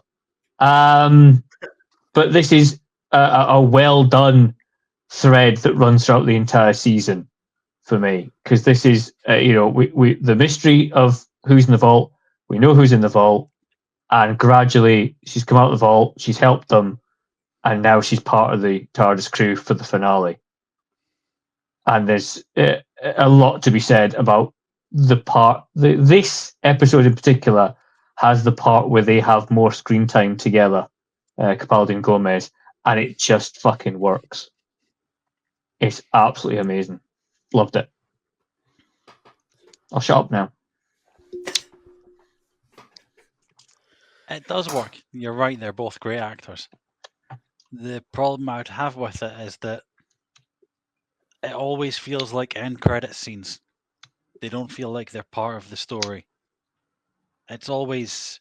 No, it is end credit scenes. It's leading up to the next one. Yes. But Dave, if I could just point out, series 10 it's just one story. So actually, it does all work. Well, if you actually consider it, Mark, Invalidate all of his point Doctor to Who go is on, one man. story. It's all I see the what you're up to, ongoing Donald. story of the It's just, Doctor. yeah, no, fine, sure, it's all one story. Yeah. Cheers to that. I like the fact that it looks like you're both drinking something healthy and fruit-filled, but I don't think you both are. This absolutely is not. What random flavour is that? No, it's not. It's not. It's just a double IPA. Evil Dead 2. Oh, nice. Yeah, it's fucking pretty tasty. Not gonna lie. And I only say that. I'm on the Robinsons. Cherries. I'm on a bog standard wheat beer that only Scott might had. Nice. Oh, nice. Oh, now that is nice. Yeah. You're watching Food and Drink. Well, just drink and drink, really. You're watching Scotsman drink. We drink because we have to. You're watching Pally Your Swally. I did initially think, because I put in a pretty hefty beer order last week, and I was thinking, oh, well, we're doing Eaters of Light. Maybe I'll just drink a bunch of dark beers. Because, that's kind of themed. Yep. I had the On the Timelash brain on. But then I was like, no, because then I will become very quickly incoherent because all the dark beers I have, I think the lowest strength one I've got is about 9%. So let's just, we'll stick to... Ooh. I mean, this is 8, so I mean, this is pushing it, but we're building to the end. We're building to the end. You could argue that's sensible, but I say that's lack of commitment to the cause, Mark. That you should have just went for it. All right, fine. I'll go and get. Let's get the defence trolleyed before the end of the trial. He's going to tan it in the next 20 minutes. And another thing. Sorry, Dave. We've completely tanked your. That was your Cameron's prosecution point. It's fine. Cameron was pointing out that Missy is a great character and well acted, and I agree to a point. It feels like it's not part of this story. It feels almost like they were designed as webisodes that you can watch afterwards in that old series way, where you could watch online to see who's in the vault and that kind of crap, rather than part of the story. That. I definitely felt. To be fair, I definitely felt that when it first went out. Yeah, because I was so excited for Rona Munro coming back and doing like a Doctor Who story. I remember being like really annoyed that the last sort of 5-10 minutes was all just like, oh, here's the Doctor and the Master and all this kind of thing. But actually, weirdly, going back to it completely out of context, just watching it for this, I was really captivated by those scenes. Oh yeah, it's incredibly well acted. Like, yeah, I love the bit where Missy starts crying, and she's like, "Oh, why am I crying? Why have I started doing that now?" And the Doctor's like, "Oh, I don't know, like." Maybe you're guilty. Maybe it's all just part of some long con or whatever it is he says. And he says, or maybe it's because finally we're ready to become friends again. And she like moves towards him, but he kind of moves back. Yeah. It's so beautifully done. It's Michelle Gomez and Peter Capaldi are so fucking good together. You're right. I think if we're looking at it in terms of traditional Doctor Who, it has no cause to be in that episode. Yes. But to paraphrase John Cleese, the beauty of that scene is the fact that it is in that episode, and the series 10 as a whole is the story of the Doctor and the Master's friendship. It's not really about the Doctor and Bill. It's about the Doctor and the Master maybe getting back to this friendship that they'd had. Yep. But there's a bunch of other shit going on that will inevitably kind of, ruin that. Yeah. Life gets in the way, as we all know. Yeah. God, Series 10 is great. All that hot base under siege action. Not shy, but But Oof. it almost feels like they brought her back and she wrote an episode almost planning for a budget similar to the last time she worked on Who, where it was Yeah. severely underfunded. And she thought, Although, how to can I be tell the fair, story in as minimal a way as possible? to be fair, it is very much like the bit where they all walk into the portal. Yeah. It is very low budget. You know, they've not paid for an extra day of VFX to kind of like polish that up, you know. Yeah. It's, yeah. Which is fine, because if you're going to do a low budget episode, you get in somebody that knows how to write low budget Doctor Who. But it's... the reason I brought this up is because that scene at the end has obviously been filmed separately and done separately and just stapled on at the end for the overarching story. But it really shows up the lack of budget and the lack of extras that have been given to this story. Yeah, because I don't think, I know at the time there was a DWM interview and they were kind of sort of suggesting that Rona Munro had written all those master scenes. I'm not convinced she did. Maybe because they are really well crafted, like somebody who is used. If you were going to do things like that with Michelle Gomez and Peter Capaldi, I can see that you would get somebody who has got loads of experience writing plays to write those scenes. Maybe. Yeah. Because there's no action going on. It's entirely up to the actors and the way they do it. Yeah. The only reason I think that she didn't write them is just because obviously it's so tied into the series arc. Yes. That it makes me think Moffat wrote them. But you're right. There is a kind of heightened quality to those scenes. Yeah. That makes me think Moffat's just gone, could you stick a scene between the Doctor, the Master, and the End? So maybe yeah. It's at the hand in it. She did talk about it in that interview, which makes me think, maybe she must have written them then. But yeah, it's a weird one. Unless he wrote them and she polished them up as a playwright. Like I can see he maybe her gave her writing this, maybe gave her the and he chance talks to to do her that, about it and says, "This is the overarching story. Don't worry, you don't have to try and fold into yours because we're doing end credit scenes. This is how it'll look." And she goes, "No, that's shite. You don't know how to write. Give me a pen." Because you can see that happening if you're a playwright and somebody goes, "I'm going to stick this scene on the end of your episode," and you wouldn't go, "No, you're fucking not." Yeah. Because I don't want that going out with my name straight after it as the writer. Yeah, well, the funny thing, I don't know how funny it actually is, but the funny thing about Eaters of Light is that apparently that Moffat was just constantly like the fucking read through and on set and stuff going, oh, so this episode's written by Rona Munro, the woman that killed Doctor Who, because she wrote the last of it. It's like, she wrote the last of the classics. Yeah. You cheeky bastards. That made for a nice working environment the second time, didn't it? You ever had a play at the National Theatre of Scotland, Stephen Moffat? I don't fucking think so. He probably has, but then he got thrown out for doing that.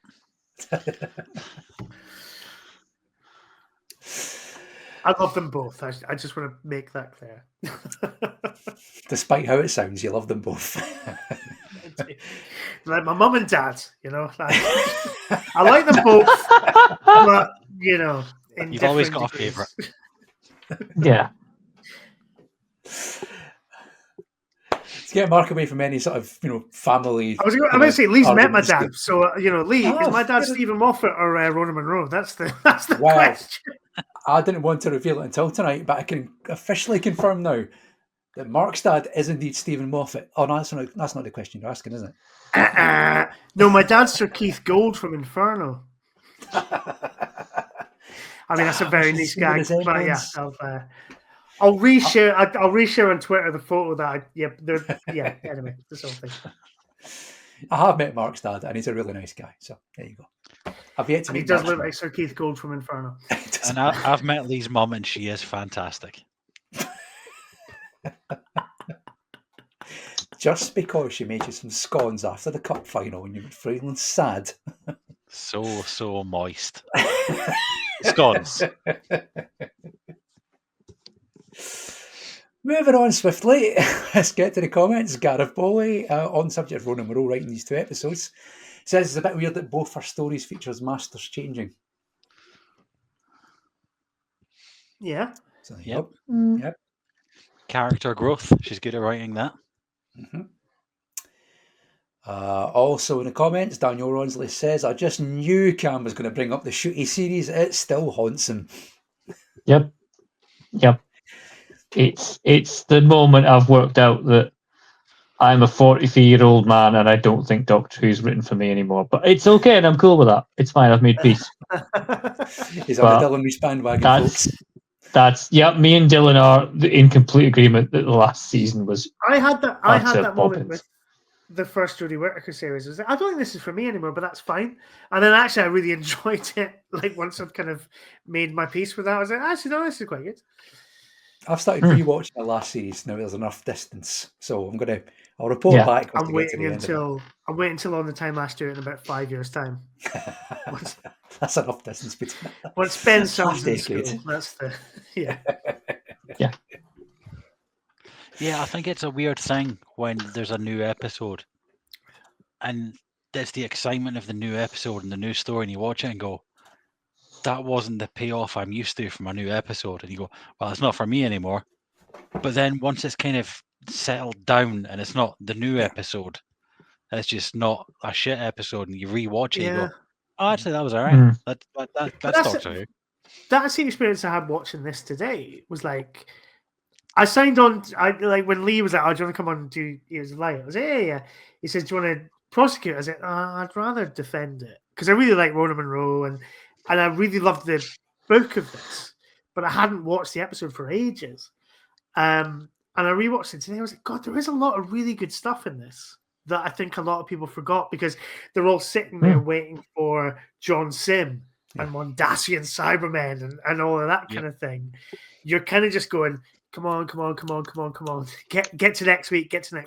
Yeah. But actually, if you just watch it out of context, it's really, there's a lot of good stuff in it. Really, it's great fun. I think that is the problem with a lot of fans of a lot of things, really. Whenever the new one comes out, they want it to tick all of their boxes. Yeah. And if it doesn't tick all of their boxes, it's shite and it's not right. Yeah. It's the same true of everything else, like even like bands bringing out a new album. I mean, I've seen that The Cure brought out a new album last week, first in about 16 years. Phenomenal. And the amount of people I've seen said, it's the best thing they've ever done for 20 odd years. Oh, lots of people going, I'm not sure it's for me. But give it about 5-6 weeks for that to percolate a bit. They'll be probably be saying, it's right up there. But it's the same with like any art form, really, isn't it? If you're a big enough fan of something, the closer it is to you watching it, you're going to see the faults and you're going to be frustrated by it for whatever reason. Once it's had time to bed in and settle, then the view will probably change. I think there's also like a kind of the moment you got into whatever show or whatever band, whatever music they were doing at the time or whatever the show was like at that time, for you to go, yes, I like this, is kind of the structure that you are most attracted to. And therefore, any kind of deviation from that, which is naturally going to happen over time with anything, nothing stands still. You have to see as, kind of like, oh, that's maybe not for me. And I mean, if we're going to do that for Doctor Who, it'd be like, season, 24, 25, 26 for me, McCoy's years. That would be like, oh, this is when I got into Doctor Who. This was like, the in, and anything that kind of deviates from that is like, well, it's maybe not, my kind of thing. But it's always inevitably going to happen. It's just getting used to the fact that, it's not going to be like you found it, forever. Yeah. And some people just can't. Some people just cannot let go of that idea. Mm-hmm. For a show that's fundamentally about change, there's no one more resistant to change than Doctor Who fans, is there? Yes. Oh God, yeah, absolutely, especially at the minute. And it's only the second, sort of the second most ravenous fan base I've ever seen be obsessed by TV ratings. Yeah, that's really it's just obsessed. Really bizarre, absolutely bizarre.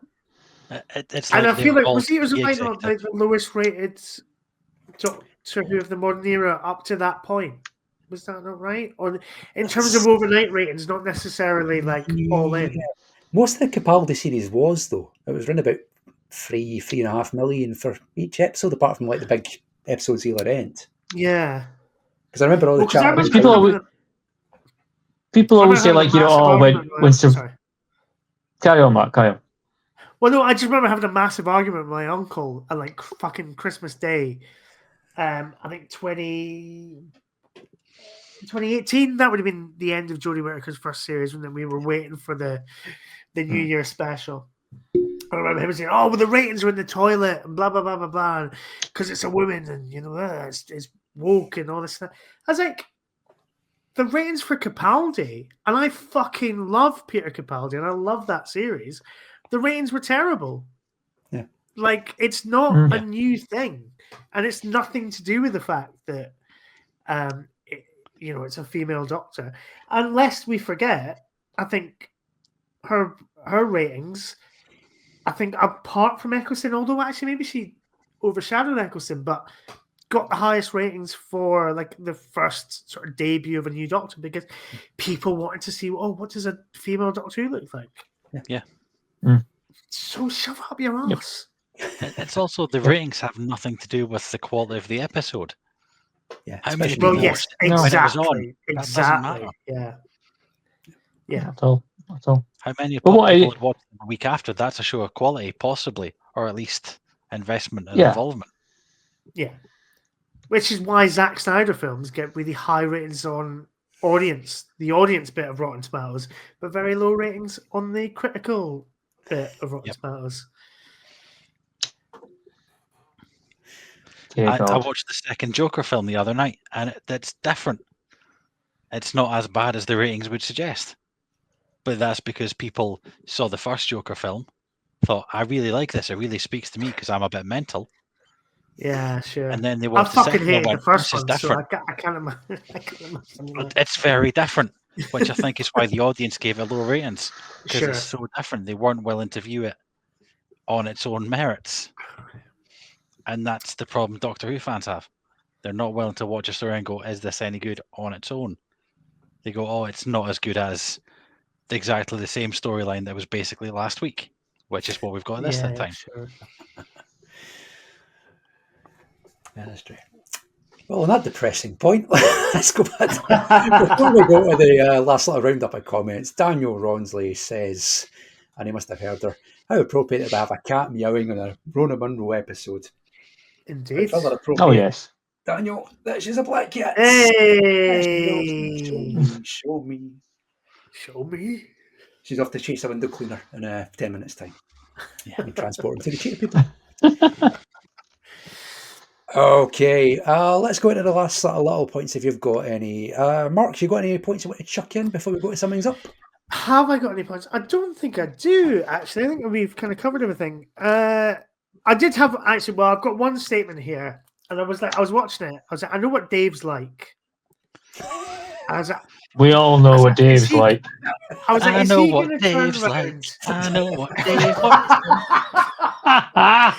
And I was like, is he going to go, isn't it really silly that monsters that eat light are somehow harmed by poisoned light? I was like, is he going to bring that up? And so I wrote down a little defense of that. And I know he hasn't brought that up, but I wanted to. You asked me for random comments. This is all I have. Yep. So with that in mind, I wrote down, well, I like a nice bowl of soup. A nice bowl of hot, steaming soup, but I don't want it poured all over me, do I? No, when it's hot. When it's tepid, exactly. Maybe. Hence the poisoned light. It's the hot soup. You don't want the hot soup. It's the hot soup. You don't want the hot soup. Exactly. I feel like I went a bit Jackie Gleason there. I was like, oh, you don't want the hot soup. Don't want to pour it all over me. No soup for you. Yeah, you don't want the hot soup. The reason I never brought them up is I actually quite like the monster in this. It's a different kind of monster. It's really well done, obviously for budgetary reasons. that you don't see it much. Yeah. So it's got Yeah, a It's whole. very obviously, it's a very obvious like CGI monster, but I think it does work quite well. Oh yeah. I like the little That- tentacles it's got. You know, Yeah. those kind of like sort of blue. Yeah, they look. light- That was going to be one of my points as well in the wrap up. Actually, was going to say the monsters in this is actually really pretty good looking. It's the effects team have done a brilliant job. It looks part of the scenery and the world surrounding it because it's sometimes a little bit. I mean, Kyle and I watched Alien 3 the other night, and it's the one on Disney Plus, which I've discovered now is apparently the shit version of Alien 3, and a lot of the effects in that are very early 90s and somewhat fucking ropey. Put that way, is what we can hear. Because the alien does not look like part of the actual scenery at all. Whereas here we are in a Scottish Welsh hillside, looking, and it looks the part. It reminds me a lot of. Have you seen the first Hellboy movie? Yes. Do you know the thing that he? You know the thing that he fights? Yeah, the original Ron Perlman one, not like the 2 reboots or whatever the fuck it's had in the meantime. You know, in like the opening scene where they're in the museum. Yes. Yes. Yeah. It reminded me a fuck of a lot of that, to the point where I'm like, is this some kind of weird Scottish fable monster thing that's the reason why it appears in both these things? But I don't know. It's also the thing I like about it is that. So I watched the Macro Terror recently again. Obviously the animated reconstruction, but that's like one of those few Doctor Who stories where like the monster it's just a monster. Like it's not an alien with the ability to fucking go toe to toe with the Doctor and kind of have dialogue and all that kind of thing. It's just it's a monstrous alien creation that the Doctor has to either deal with like a kind of human facsimile of, or just go, well, this is an animal that needs fed, and how do I deal with that? And that's what I like about this a lot. Okay, right then, Dave, do you want to give us anything you've got left for the prosecution? I have got largely nothing left that won't be thrown at the sunset. All right, no problem. Cam, have you got anything left in the tank that you want to offer up? The only thing I was going to mention, the only thing I absolutely have left over to talk about is the fact that, again, I'm adding to the list of things that I've pointed out about Eaters of Light, that it does things, it does interesting things with what would have otherwise just been plain Doctor Who tropes or science fiction tropes in general. I love the idea in Eaters of Light as to how we have 2 opposing factions who gradually, as this story goes on, are revealed to be just equally as terrified of the same thing. And I think it would have been very, very easy again to put across this idea of this stereotypical, like, oh, we are the macho Roman legion, we will kill everything, blah, blah, blah, blah, blah, blah, blah, which obviously, you know, in many cases they were killing everything anyway. But here it's like you realize that these seemingly, you know, war-trained Roman soldiers are, as the script says, you know, sound like terrified young kids. And so do the Picts. You know, the Picts, again, fearsome warriors who, whilst they probably couldn't show it on BBC, T10 BBC, spiked their hair with their opponent's blood, apparently. Yeah. And so, therefore, you know, ate them. They were quite well versed as cannibals. But again, they are revealed to be just scared. And I think it's a really deft sort of twist of the story that it ends up being, you know, these 2 factions. It could have been so easy to have one of them basically trample over the other one, so you sympathise with the one being trampled on. But it's grand that, you know, this story wheels on, and it's like, no, they're both just humanised sort of, you know, groups of people that have just been sent to fight, you know, one defending the land and one by an empire. I just thought it was really good. I thought it was a really good part of the story and really well done. The counterpoint argument would be that they were very much watered down versions of the truth. Because, as you say, the Picts were bloodthirsty, cannibalistic, vicious warriors. Yeah. The Romans were an invading imperial force. And instead, it turned out they're just after some good, clean fun. Yeah, but I think if that was the case, if you basically said, "Oh, look, here's this Roman legion who are, marching to villages and raping and pillaging, and here's the pics. Oh, they're just gonna eat all the rest of the Romans." You'd maybe be rooting for the actual monster to just kill them all, which maybe wouldn't be the effect you were going for. Oh, I'm not saying you're not right. I'm just saying that it does kind of water down the truth of both sides. Well, yeah, a little bit. Well, I think it has to for timescale Saturday and night TV as well. scheduling and Saturday night TV. Yeah. Always with the scheduling. Right, let's start wrapping things up then. You said we could talk about the scheduling this time.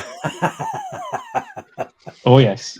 This is going to be used as a stick to beat me with for the rest of the series now, isn't it? Yes. Yeah, I don't think the rest of the We've only series got 3 are episodes really left. short. Soon be Christmas, Lee. Goodwill all men. It'll be fine. Aye, none of which will be shown to me. And so this is Christmas. Look what you've done. It'll be less a John and Yoko relationship. It'll be more like Kirsty McCall and Shane McGowan between the three of us. Yes, it will. Definitely. Okay, let's go summings up then before we urge you to get our last of your votes in. So, Mark, do you want to give us your summing up as to why Eaters of Light is not guilty of crimes against Doctor Who, please? Okay. O flower of Scotland, when will we see? Should I stand up for this? Your light again. We fought and died for. I can't remember the rest. Your wee bit hell and Glen. Desire me. I send them homeward. Say think again. That's my defense. Thank you very much. The defense rests. Good night.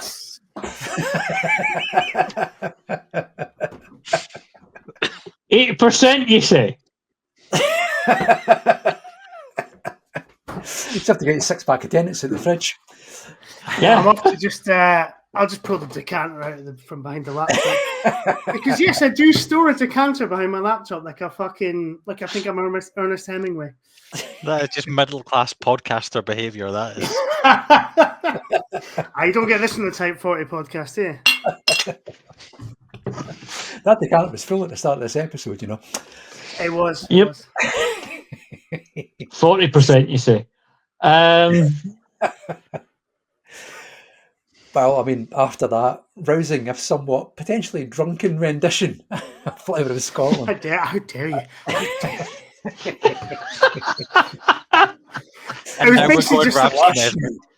It was basically I just said I haven't prepared a closing statement. I was like, well, what do I do? I'll just sing the national anthem. I'll do that. Thank fuck I have. Sorry, says that's better than anything he was going to say. Nah, it's fine. Cameron's about to sing the real national anthem. I can't remember it. Gareth, if I could remember the Family Nest theme tune, I would have done that instead of Flower of Scotland. I can't remember the words. I can hear it. Oh, was that what you were going to do for your Okay, Dave, top that. Let's have your summing up as to Eaters of Light is guilty of crimes against Doctor Who. You can sing Scotland the Brave if you want. No, I'm not going to sing. I'm not going to do that to you. We're not going for the fucking Take the High Road Appreciation Society again, all right? All right. Yes, that's right. That's the same sound as Mark singing. A cat screaming. How dare you? How dare you? Oh, stop. Good God, look at him. I'm fine with them using Scotland as a location and a setting for the show if they actually fucking film it in Scotland. But they didn't. Which is just, it blows my mind because it's just over there. It would have looked more authentic and more realistic. Instead, they didn't. And yes, fine, they use Scottish actors in it. Like, almost the entire cast is Scottish. But every time most of the young actors speak, It sounds like a school play that's just got a higher costume budget. And it's really annoying. The way they end this story is with, again, the Doctor trying to sacrifice himself and then somebody else getting in his way, even though he's this highly intelligent, highly powerful being. He just goes, all right then, you can all die. And it feels like the whole thing is a setup just to explain the noise that crows make. And that's it. So I'm doing, wonder why the crows always make the same noise. Fuck it, there's a Doctor Who story in that. And that's what they went with. And it's just, yeah. The two sides in this, yes, they're all humanized, but the humanization of them kind of takes away the two sides of them, so they don't feel like they're ever been different sides. They just feel like people that lived across the street and now they're chatting to each other, instead of being two completely disparate peoples who are coming together under pressure because they all sound like they're fucking British, because the TARDIS translation matrix gives the Italian Roman soldiers English accents and Northern English accents at that. Yeah. And the biggest problem I've had with this is, as I said, it's yet another fucking base under siege story. It's the same as we had last week with slightly different time period uniforms. They could have swapped the writers around on the two episodes, this one and the one before, and nobody would have fucking noticed. Because the stories are so similar that it doesn't matter who wrote them. And that's why it's guilty, because it's nothing new, it's nothing interesting. The most interesting thing about it is the monster that we barely get to see because of budgetary constraints. The best scene in it is one that's tacked on at the end and has nothing to do with this actual story. So that's why this is guilty, because it's just the same. It's bland. And I hate bland Doctor Who stories. And that's why it's guilty. There we go. The prosecution rests. Right then, Cam, let's have your summing up. Why is the Eaters of Light not guilty of crimes against Doctor Who? If it wasn't for your wellies, where would you be? You'd be in the hospital or infirmary, because you could have a dose of the flu or even flu or C. If it wasn't for your feet and your wellies. Oh, wellies, they are wonderful, and wellies, they are swell, because they keep out the water and they keep in the smell. Anyway. Right now. I've got Billy Connolly's Big Banana Boots to watch. I'm going to definitely watch that after I watched that this this podcast. This is all very timely. Sorry, right, I need to okay. sing that too. Eaters of Light then. It's a very misunderstood and perhaps maligned episode of Doctor Who, but I feel we need to appreciate how well it's put together and, foremostly, how much ground it's trying to break. From a showing of gay characters to portraying the very human side of two opposing factions, it's clear that Eaters of Light isn't afraid to try something a little bit out of the ordinary for Doctor Who, and for this reason, it's not guilty of crimes against it. There we go, an emphatic summing up there. So, if you've It's good. not I didn't have to sing No Mean City. There's still time. There's still time. I was hoping Lee had sort of queued up the Taggart end credits for the end of the episode, but clearly not. Not on this occasion. If I'd thought that far ahead, if I'd known how much Scottish-centric tonight's episode was going to be, I'd have had the lot. River City, everything. Nice, nice. It's definitely gone down with the audience, because Daniel Ronsley says no more arguments needed. This is already the best Polis Box episode after that performance. Which performance? I think too. I know. Rousing renditions. Because they were both brilliant, right? Made me proud to be Scottish, both of them. Gareth Bowley is summing up the after party at the end of Delta and the Barnum filming by going, cabaret! Oh, yes. So there we go. It's gone down well. Right then, now it's entirely in your hands, viewers. You have got the power to decide whether the Eaters of Light is guilty or not guilty of crimes against Doctor Who. If you've not already done so, go out to the Polis Box on Twitter or click in the link in this episode description on YouTube. Vote in a poll. We're going to be closing it in just a couple of minutes, so you've got enough time to just get your vote in. When the sticker disappears at the end, the bottom of the screen, that is the end of the poll. It'll be closed. When we come back in a few minutes, we will reveal whether the Eaters of Light is guilty or not guilty of crimes against Doctor Who. We'll see you in just a few minutes' time.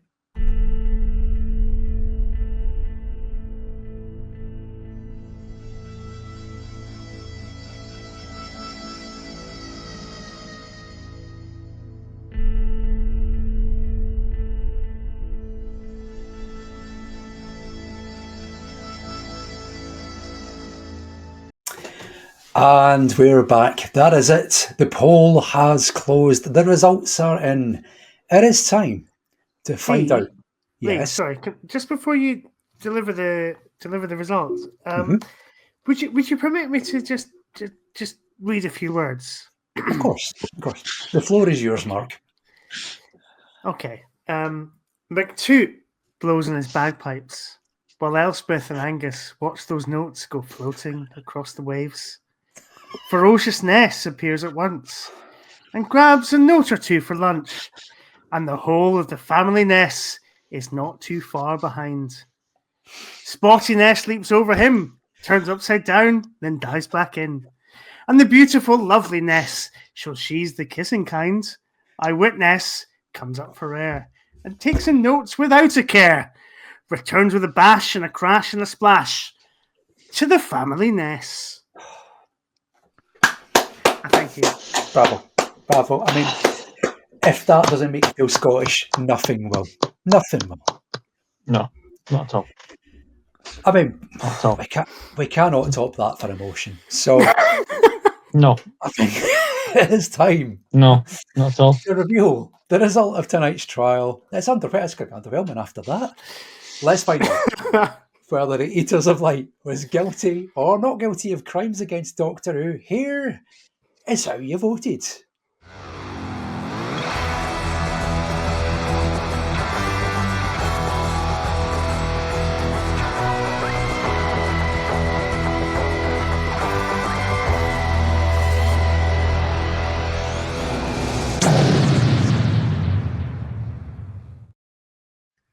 With their secret weapon of stirring songs to absolutely dig to the heart of your soul, the defence have taken it.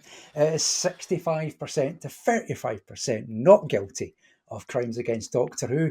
The Eaters of Light goes into our official, unofficial canon, and it means that Cam leads the series 8-3 with 2 trials remaining.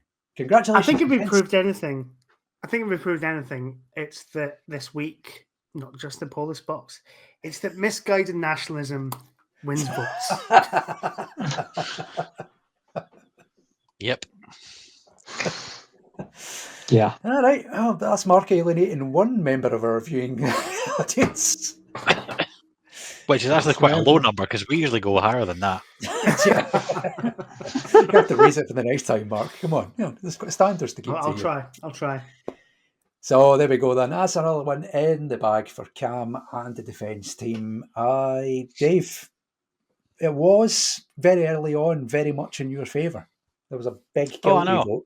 Because I voted first. And at one point it was 100%. Stop the count. Yep. I saw them bussing in extra votes in a van. Yeah, we just got a bunch of dead people to vote for us. That's basically what happens. Yeah. So there we go. Will Smith's dad absolutely fucking loves Eaters of Light. That's quite an outdated election reference, but it's one worth revisiting. I mean, we can come back to it. That's fine. Fraser Gregory concurs. Says, "Thank fuck, there's a poll result we can all celebrate this week." Hey! And Garofalo says, "Well, we'll get Jimbo next week. We can try. We'll shoehorn that into More Enough in Time for you. We'll find a way." Oh, nice. Yes. Jimbo! It's a shame we couldn't do that during the Monk trilogy because they're on a plane for that, aren't they? Of course, aye. Oh, that would have been great. When we come around to The Magician's Apprentice, which is familiar, we'll slip it in then. How about that for you, Gareth? Yeah. That should be fine.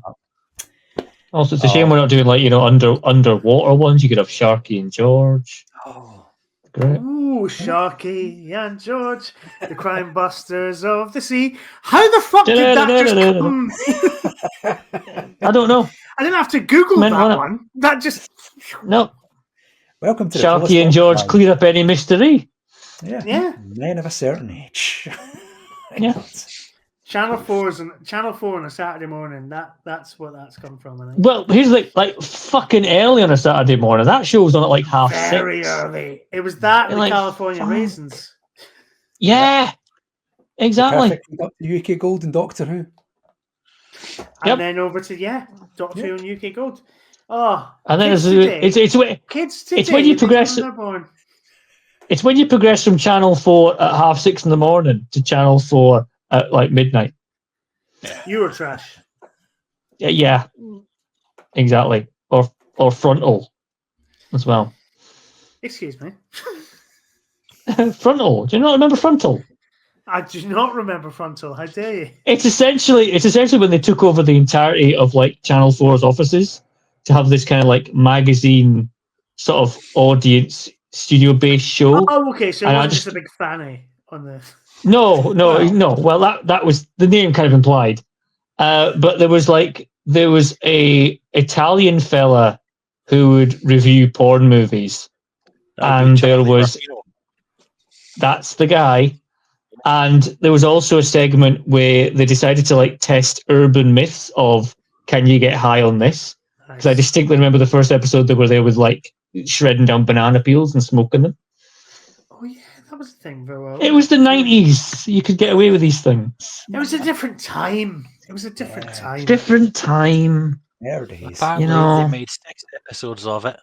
They only aired 5, but they've all been archived by the BFI, so you can watch all 5 of them. Apparently, yeah. Wow. Oh wow. Nice. There you go. I think you're going to say, and they're doing a screening at the South Bank. With the HD remasters. Yeah. Paul McGann will be there, but he's got no clue why. Yeah. You know. Well, before you all scuttle off to watch all 5 episodes of that, that's it for tonight. Mark, thank you very much for joining us tonight. Oh, it's been an absolute pleasure, as always. Thank you. It's been a pleasure. Thank you, Mark. As always, Mark. Before we let you go, I'm sure you probably mentioned it the last time you were on, but for anybody who's joined us since, do you want to give the podcast a plug? Sure, why not? On the Timelash, in the Timelash, on the Timelash book club, whatever. We're doing all sorts at the moment because Ben has a kid and I don't have a job. So there's all sorts of Doctor Who podcasts from the On the Timelash family. Let's go with that. Coming your way. So yeah, On the Timelash, wherever you get your podcasts. The On the Timelash family, the dysfunctional one you only talk to once a year. Yeah. I mean, this is really taking off for the audience. I mean, Gareth Bowles says we need a musical episode of the Polis Box now. Oh, we could do that. Oh God, yeah, we could do that. That'd be easy. Yeah. Just a few weeks away. We could do 2 specials. Yeah. Take that, the Devil's Court. Right. That was shite and all. Whoa! What's the matter with this kid? Stay back, good, man. Phillips. Some of the few good ones. A few good ones. That's damning my favorite phrase there. Right. That is it for tonight with the Eaters. Before you go, there is a comment from Joe about the fact that he was not a red shirt. All right, hang on. Good. Yeah, no, I want to know this. Right, okay, so this will myth bust in a Mikey Smith style, what we said earlier on. Yola Wallen says, not a red shirt, I was combat engineer for the army. That's a karate GI, which sounds tough as fucking nails. Yeah, man. Red top and black pants. Earned my first black belt last year. It's a karate gi. It's pronounced gi. Oh, sorry. Oh, wow. That's the... No, but karate GI sounds much more friendly, doesn't it? Karate GI is also my favourite Elvis Presley movie. I was trying to big the guy up here. Don't belittle it. Yeah, I would like it. I would, for the records, I would like to state that my karate GI joke was taking piss out of Lee, not Joe. Yes. Yeah. Joe also says, my amazing wife will test for a black belt next month. So good luck, Mrs. Malone. Oh, wow. Good luck. Good luck. Yeah, good luck. Mrs. Malone. Brilliant. If you pass it. A combat engineer a combat engineer in Star Trek terms, in the classic series, sorry, the original series, I get my terms mixed up. The security officers and the engineering officers were red. So, yeah. You know, there we go. Good on you, Joe. Good on you. Thank you for your service. Thank you for your service. Because I felt I was a bit glib earlier, and I want to just make it clear. To the man with a black belt for all that you do. For all that you do. IGI is going to come looking for you if you hadn't backtracked there. So you know, Indeed. wise move, wise move. He's much scarier than Magnum PI. I'll be honest. If I can make a request on all of us to Mrs. Llewellyn, should you pass that black belt test, we can give you Dan Hadley's home address. So we'll pay for the plane ticket. Yeah, it's not. We'll have a Kickstarter. Yeah. And she'll give him a kick finisher. Oh, imagine his jaw getting kicked straight off his face. Very nice, isn't it? On that note, good night. On that mildly threatening and violent note, we will be back in 2 weeks' time for the penultimate trial of Series 10 / Series 4. You can if you want. There's an extra space. So Mark might be back. Sorry, for that. I feel like my girlfriend's away for the week. You invited me on a Doctor Who podcast. I feel like I've come here unhinged. I apologise.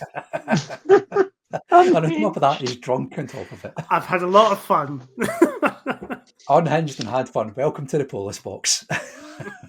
As John Barrowman would have said, you've slotted right in.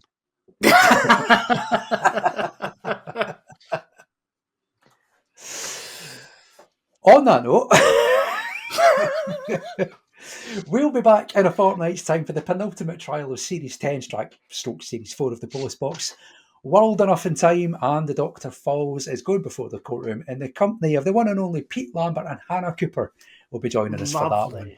So that'll be a good episode. That'll be a fitting end to the series. That's a fortnight tonight, 8 o'clock on YouTube as normal. But before we leave you tonight, given the musical smorgasbord we presented you with, it's only fitting that we should finish tonight. If you could all stand, please, for the national anthem.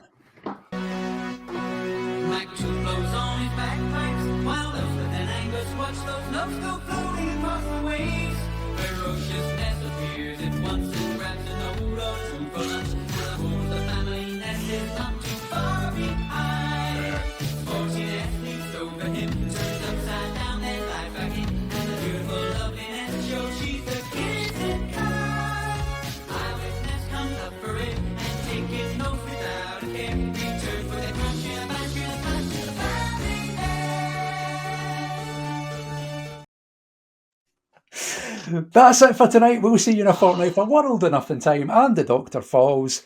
Good night, everybody. Good night, folks. Good night.